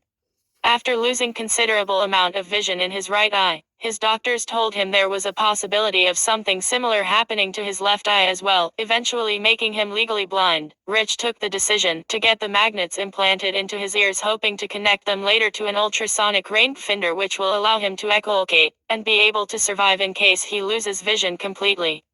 This illustrates a case with a high level of perceived usefulness and a relatively high ease of use, both of which have probably increased the adoption of such implants within the human body. Over the past few decades, creators of embedded technologies have focused a lot of their attention on not only designing new and interesting tools, but also on making these tools more acceptable, user-friendly, and easy to use, which should increase their rate of adoption with more people open to experimenting with such technologies. For instance, when a company recently decided to offer microchip implants to their employees, more than 50% of employees voluntarily decided to allow their company to embed the FDA-approved microchip implants in their hands. The ability to perform certain routine activities with ease, such as entering company premises, getting food from the company cafeteria, and using work computer with just a wave of their hand, is one of the main reasons employees were eager to try these microchip implants more. 2017. In addition to the potential uses of embedded tech like improved job performance, efficiency, increased satisfaction, and quality of life, today's collaborative, open source culture is also making it easier for individuals to learn how to use new technologies. For example, DIBO is a Boston-based network that was created in 2008 with the purpose of offering laymen the chance to dabble in biology. Delfanti, 2012.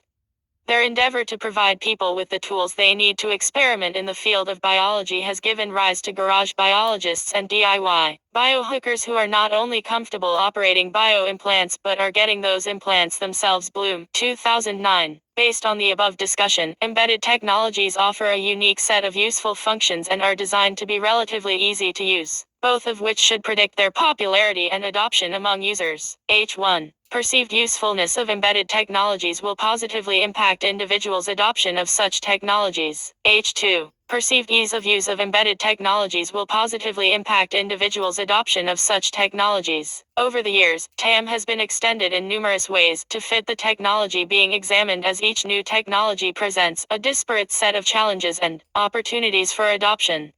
Similarly, the role of individual level factors in technology adoption has also been extensively studied. Agarwal and Prasad, 1999. Burton Jones and Hubona, 2005. Hong et al., 2002. One such individual level factor is an individual's level of prior experience with the said technology, often referred to as self-efficacy. While the perceived ease of use of a technology relates to the technology itself and its various features that make adoption and use easier or difficult, an individual's own beliefs of how capable they are of using embedded technologies based on their own experiences should also potentially influence their adoption of such technologies. This concept of an individual's sense of personal ability to produce and to regulate events in their lives is called self-efficacy. Bandura, 1982, p. 122.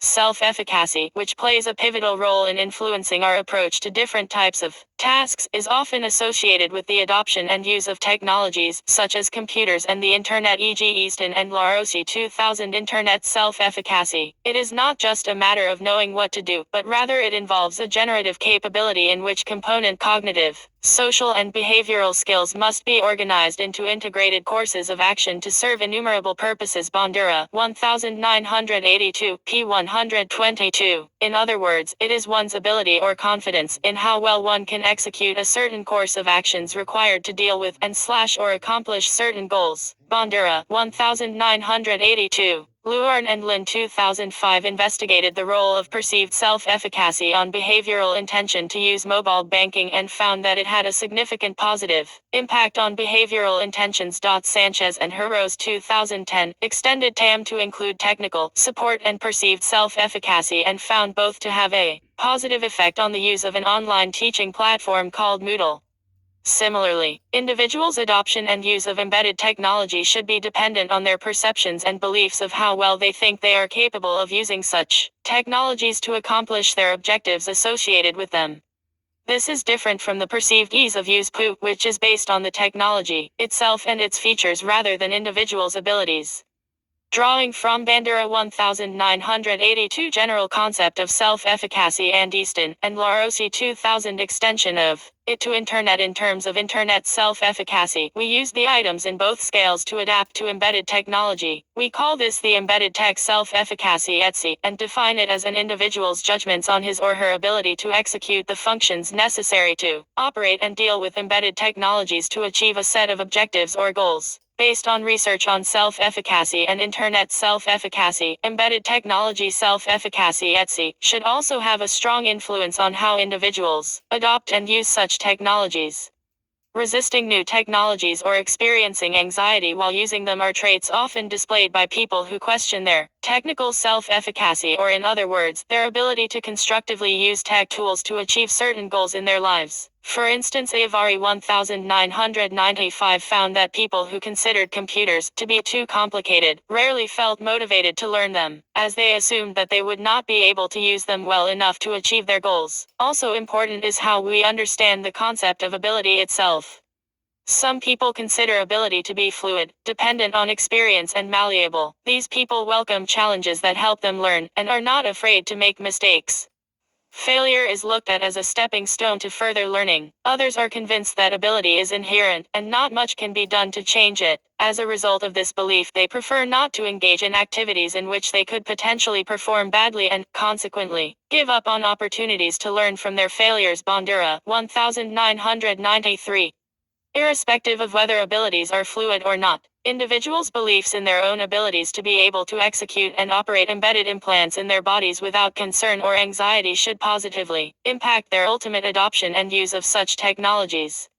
Therefore, H3, individuals' level of embedded technology self-efficacy (ETSI) will positively influence their adoption of embedded technologies. Among the various individual level factors that are frequently used in the extension of TAM, age and gender feature prominently in several studies. Tarhini et al. 2014, Liu et al. 2003, Wang et al. 2009. In extending the unified theory of acceptance and use of technology Utah to a consumer context, Venkatesh et al. 2012 hypothesized and found evidence that age, gender, and experience all moderate the effects of constructs such as hedonic motivation, price, value, and habit on both behavioral intentions and actual use of technology. While several studies using TAM and Utah have found evidence for the role and influence of age and gender in technology acceptance, another theory that also supports these individual level difference in technology acceptance is the diffusion of innovation. Diffusion of innovation theory developed by E. M. Rogers explains the process in which an innovation is communicated through certain channels over time among the members of a social system. Rogers, 2003 p. 5. Rogers 2003 divided people into 5 adopter categories: innovators, early adopters, early majority, late majority, and laggards.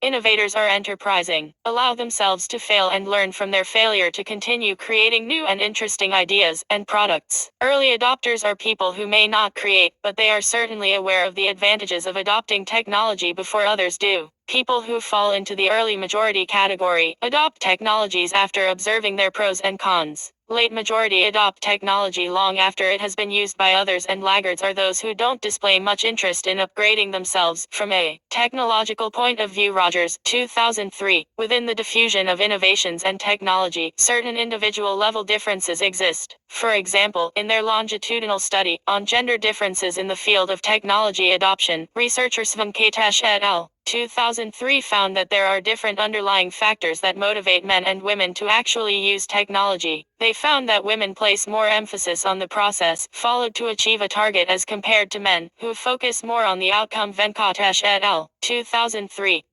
Perceived behavioral control and subjective norm, i.e. societal pressure to or not to display certain behaviors, also played a major role in women's inclination to adopt new technologies. As a result of their outcome-oriented approach and willingness to take risks to achieve their goals, Maranghiello and Rennie, 1998, we find that men tend to be early adopters of technology more so than women. Consistent early exposure to new technologies, in turn, spurs on men's technical prowess, making them more comfortable with technology as compared to women. In his 1995 study on gender differences in self-efficacy and attitudes towards computers, Bush found that males were more likely to get early exposure to computers, computer games and programming as compared to their female counterparts. Bush, 1995. Research also points to gender differences in risk-taking ability that stems from the way boys and girls are raised to think of failure. Maranghiello and Rennie, 1998 note that boys are more inclined than girls to take risks, as boys put failure down to bad luck more often and do not take it personally, as opposed to girls who tend to internalize failures and approach risks more cautiously. Similar research has confirmed that women are inclined to not behave as competitively as their male counterparts and tend to put very little on the line to meet their objectives. Lindquist and Save Soderberg, 2011. This serves as a basis to explain why more males tend to venture into and succeed in the area of technology, which expects one to assume a certain amount of risk, openness to failure and an ability to learn from it. Similarly, a person's age has also been said to determine the amount of tech tools he or she uses and how easily they will take to embedded technology in the future. Younger men and women are exposed to the web, internet and computers at an earlier age compared to the older generations. As a result, older and middle-aged adults experience lower levels of comfort and more anxiety when handling technology. Chaya et al. 2006. It has been found that attitude toward tech and adoption behavior are closely tied to how useful learning new technology is perceived to be. Younger employees place much more emphasis on extrinsic rewards, such as promotions and bonuses. And because learning new technology is critical in this day and age to advance one's career, they are more likely to have an attitude of wanting to increase their interaction with the technology around them, which might help them achieve their job-related goals. Chaya et al. 2006. Even from TAM and self-efficacy perspective, prior experience with technology enables individuals to develop a more positive or negative attitude and perception of self-efficacy toward technology. Since the younger generation has had more exposure to technology as compared to their older counterparts, adoption of embedded technology in their everyday lives should be higher. As a result, we propose H4. Age will negatively influence individuals' adoption of embedded technologies. H5. Gender will predict individuals' adoption of embedded technologies such that males are more likely to adopt such tech than females. In addition to factors relating to technology itself, POO, and the individual level factors ETSI, age and gender, embedded technologies involve at least two other factors that are somewhat more salient to these types of tech than traditional ones like laptop or mobile phone adoption. The risk involved in getting and using embedded technologies within the human body and the potential compromises to individual privacy are much more salient with these technologies than with most technologies to date.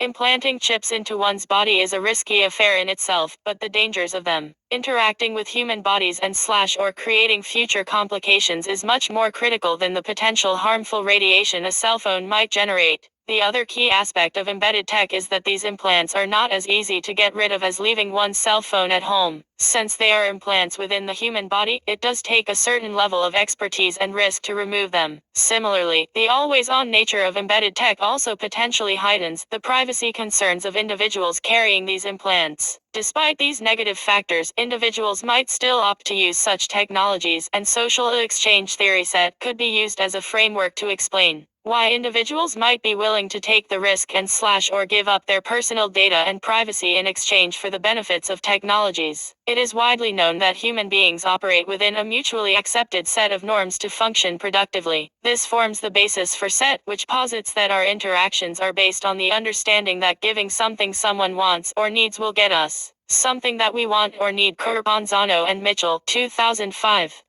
For instance, in the area of social networking sites, an interesting social exchange has been occurring where people willingly share their personal information and watch ads or sponsored content in return for free access to these platforms. Being a member allows them to maintain relationships with other people or make new connections, and for that, they pay with their time and privacy. This sort of exchange is a given and almost the norm, as evidenced by the billions of people on Facebook and Twitter, and historically, media have been somewhat free to public because of advertising.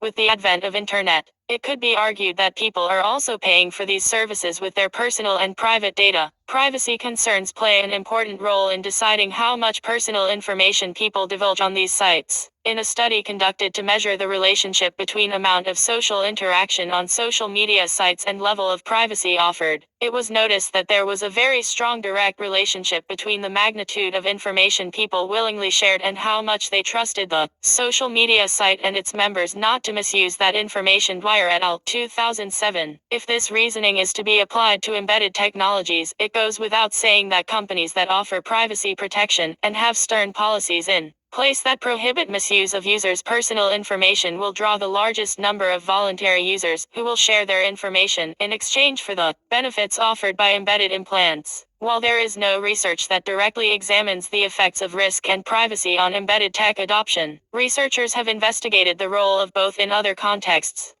For example, Pavlou 2003 has studied the impact of both risk and aspects of privacy associated with electronic commerce and its acceptance. Findings strongly support the hypothesis that consumer intentions to transact online are negatively affected by individuals' levels of perceived risk. Pavlou, 2003.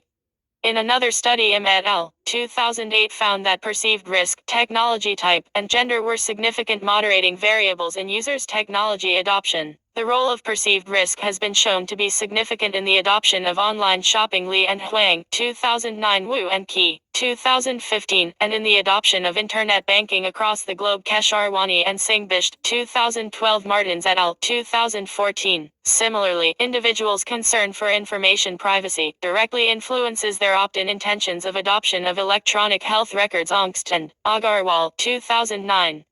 Based on these findings, we hypothesize H6. The level of perceived risk associated with embedded technologies will negatively influence individuals' adoption of such technologies. H7. The level of privacy concerns associated with embedded technologies will negatively influence individuals' adoption of such technologies. Lastly, as in 1988, theory of planned behavior (TPB) has been used to explain intention and behavior in many social circumstances. Allport 1935 suggests that attitude is not an overt behavior, but rather a disposition that influences that behavior. TPB establishes a link between attitudes and behavior in that people's mindset, positive or negative, about certain behaviors is an important predictor of how well they will take to those behaviors, in this case adoption of embedded technologies. A person's attitude toward a technology influences the amount they allow themselves to be exposed to it, and the relationship between attitude and behavior is such that attitude toward an action influences a person's intention to perform that action, which in turn influences their actual action or behavior. As in and Fishbein, 1977-1980. This link has been shown in several studies, such as with social media adoption. Ingongadarbitla, 2008, who provides empirical evidence for attitude toward social networking sites ultimately influencing individuals' willingness to join and use such sites. Therefore, the more favorable the attitude toward embedded tech, the higher the chances that individuals will adopt and play with embedded technologies. H8.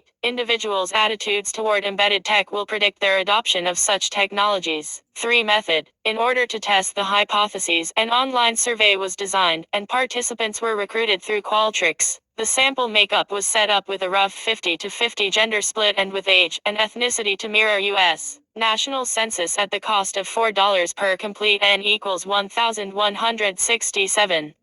The survey was also created in Qualtrics with the first page serving as an informed consent form, along with a description of the study. Respondents were told that the purpose of the study was to better understand individuals' opinions on specific technologies and that the entire survey should take no more than 10 to 15 min. They were also informed that their participation is voluntary, and that no identifying information was being collected. Participants were sent a link to the survey and upon clicking yes to the informed consent were taken to the first page of actual survey questions. Participants were provided a brief description and definition of embedded technologies with examples: electronic chips, magnets, password pills, electronic tattoos, and other things individuals can implant directly in their bodies to increase productivity and monitor health and nutrition, among other things. Following a brief description, respondents were asked to rate their views on such technologies in a series of Likert scale questions. These Likert scale items included items frequently used in TAM scales and additional items that are related to our study that measured the risk and privacy concerns associated with embedded tech, such as embedded technologies can be useful, embedded technologies can be risky, embedded technologies can be dangerous, and people will lose privacy with embedded technologies. The next set of questions measured respondents' self-efficacy with embedded tech self-efficacy if they were to implant them in their bodies. These Likert scale items were 5 statements, modified from Miastin and Larosi 2000 Internet Self-Efficacy Scale. Following this, individuals' attitudes toward embedded tech and intentions to use such technologies were measured using time-tested 5-point Likert scales, adapted from Brunner et al. 2001 and Mackenzie and Sprang 1992. The survey concluded with questions that gathered the demographic information of the respondents. All scales used were 5-point Likert scales and tested for reliability using Cronbox Alpha for analysis and results. Starting with the initial set of total completes, several data cleaning methods and techniques were employed to eliminate participants who straight-lined and or completed the survey in a duration less than 1/3 the median time it took all respondents to complete the survey. In addition, respondents who provided subpar answers, such as nonsense words in the open entry text question at the end, were also eliminated from the sample. In all, a total of N equals 1,063 quality completes were obtained after eliminating speeders, straight-liners, and other sources of corrupt data. The breakdown of sample was 523 males 49.2% and 540 females 50.8%, with 53% identifying as white, 24% African American, 9% Hispanic, 8% Asian, 1% Native American and 5% in the other category. The median age was 43 with a range of 18-86 years and 11% belonging to 18 to 24, 23% to 25 to 34, 18% to 35 to 44, 16% to 45 to 54, 16% to 55 to 64 and 16% over 65 years old. This roughly reflects the U.S. Census population breakdown by age. Finally, 25% of the sample reported having a 4-year college degree and 66% no college degree. Again, a statistic that roughly represents the national percentages in the United States. All scales used in the survey were tested for reliability using Cronbox Alpha except PU mean equals 3.24 and PU mean equals 2.96, which were measured as single Likert items. Table 1 below lists the scales means, variance, and reliability measures. Table 1, mean, variance, and Cronbox Alpha coefficients. Scale, mean, variance, alpha, attitude toward embedded tech 3 items, 2.51, 0.001, 0.88, willingness to get embedded tech / implants 3 items, 2.11, 0.04, 0.75, embedded tech self-efficacy 4 items, 2.87, 0.004, 0.93, perceived risk 2 items, 3.82, 0.03, 0.80, privacy concerns 2 items, 3.75, 0.03, 0.79, to test hypotheses 1, 2, 3, 5, 6 and 7, 2 series of linear regressions with individuals' attitudes toward embedded tech and willingness to get embedded implants as the dependent variables and a perceived use of embedded tech, perceived ease of use of embedded tech, C, embedded tech self-efficacy, age, E, perceived risk, and privacy concerns as the 6 independent variables was conducted. Hypothesis 4 involved gender predicting adoption, and gender being dichotomous was not included in the regression. Individuals' likelihood of adoption was thought to be a product of both their attitudes toward the tech and their behavioral intentions. Hence, 2 sets of regressions were performed with the same set of predictors. Tables 2 and 3 below summarize the R-square values, collinearity statistics, and coefficient estimates for predictors for both regressions. Okay, before this goes off or whatever it is, I am intermix hector. You gotta remember this. You gotta remember this. I don't do this every day. I am not very clever. I am not trying to whatever. Okay, and you will see it. You will say, wow, and you will keep saying that. You will love me. You will understand that, and in the future, we were looking for the. You know what I mean? And you will love it. You will love it. And you say, I'm gonna stick with intermix hector. Don't cry. Oh, I feel red on the face. Ow, ouch. Anyway, I'm shaking my hand. I'm shaking my head. Shaking my hand. I'm nervous what I'm gonna say next. Okay. My family, they ring me. They talk to me. Very, very suspiciously indulgement of different food, different technology, putting implant or not putting implant. My mother had a hip operation. Everything that's going on now is technology. You have to look into it. You must be a website, must be somewhere in the internet where we can do this, like dating company, interacting like international computer network. Say the lady or the man or whoever it is, one's doing sport, one's doing painting, one's doing cooking, one's doing beautiful thing, and they say, wow, intermix hector, I'm sorry, I've never heard of you, and you will indulge in that, and you will say many good things. Here's some pretty ladies, here's some pretty men, here's some pretty family. You want everything to be perfect. You want everything when you see everyone in front of me, you will say, wow, and you will interact with me, you will intermix with me, you will question me, you will listen to me, you'll break me, you'll fuck me up, you fucking dog. You'll love it, you understand? And it's beautiful, and it's beautiful, and it's beautiful. We're going to go forward just like this. We're not doing any other way. No other way. I don't see me going into a 5-10 hour talk and showing you. I don't know how. If I did, I would have shown you by now. I would have been kicked out of YouTube. I wouldn't copyright. Poor intermix, they kicked him out. I bet you. I already got 2 strikes on my channel, and hopefully this doesn't give me a strike or anything like that. I'm going to give you the link on the description. You're going to understand that you go read, you go put your mind into it. Do something special, relationship, love, hate, medication, love, hate, lifestyle, love, hate, government, love, hate, things that they put in your body. They want me to get a thing on the side of my arm, right? I can't remember what it looks like a little patch, and then my mobile phone goes on top of that with a special app, and then it reads how my blood is. Right? They want me to understand where the virus is. So when I come home, I need to find out if I got the virus while I went out. It's incredible. If you want sexy men, you want sexy woman, you want a good family, you want champion. You want champion. We can't do anymore. You want fucking sport. You want everything. But I am me, right? I am me. I can only do what I can and got to do. I am not rich. I am not famous. I'm fresh. I'm new. I'm this and that. All right.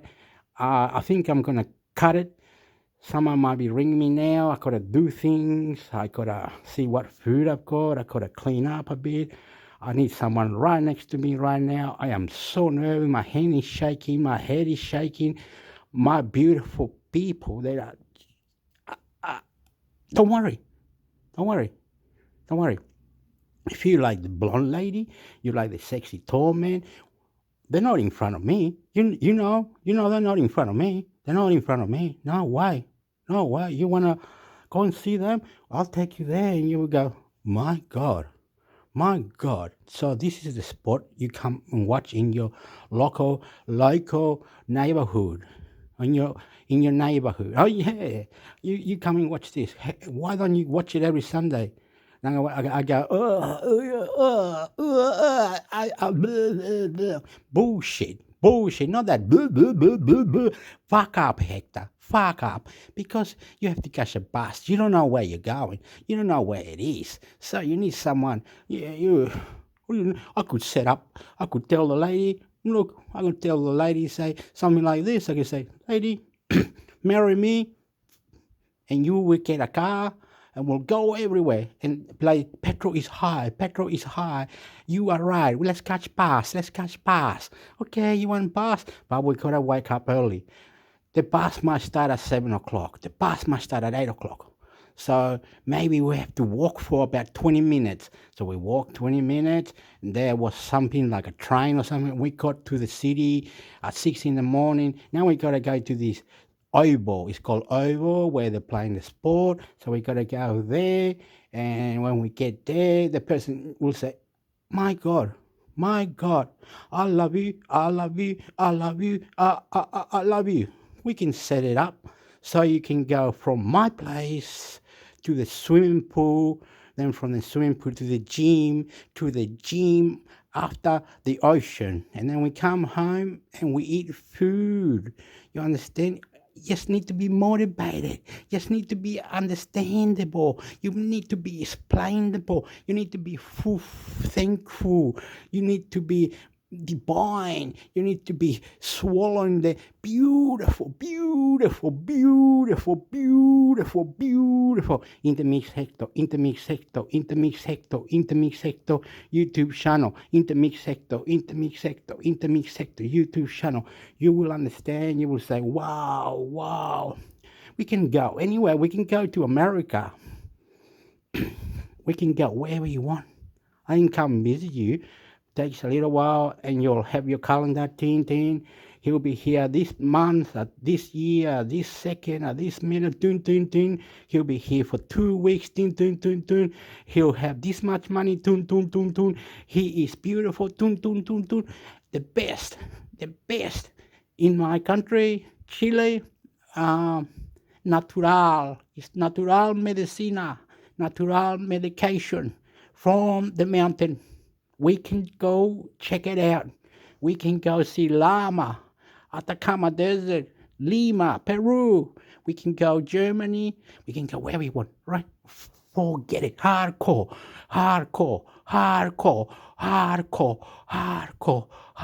Bring your friends, bring your neighbor, whoever you want, mate. Fucking up, mate. Fucking punch that fuck out. It's me, and I'm going now. Intermix hector. Think, put, do, and explore. Think, put, and explore. Try. Be nice. Be beautiful. Be outstanding. Biotechnology. Biohack. I love you. Be careful. Look after. Enter. Do your best. If they say... See, my mum is ringing. I gotta go now. Goodbye. Everything. Explore it. Look into it. Make sure you're not getting ripped off or anything. I love you. I must go. Bye. Intermix hector YouTube. Intermix hector YouTube. Intermix hector YouTube. Intermix hector YouTube. Bye. I love you. And that's what I need. I need love. You got love. You want someone to fucking... I'm a little fella. If I stand in front of someone, you'll be moving me away. No, Hector. No. Not like that. No. Sit over there. And you'll be telling me. And when you want me, you just, whatever, wave your hand. And I'll be there in 2 seconds. And then go... And the bloke must say, oh, yeah, I have to beat this Hector, but like, I don't give a fuck. It's me, man. Insane in the membrane. Insane in the membrane. Lifestyle. Adult. Want to go up the mountain, down the mountain? You want to die? Go. Intermix, Hector, YouTube. Love you.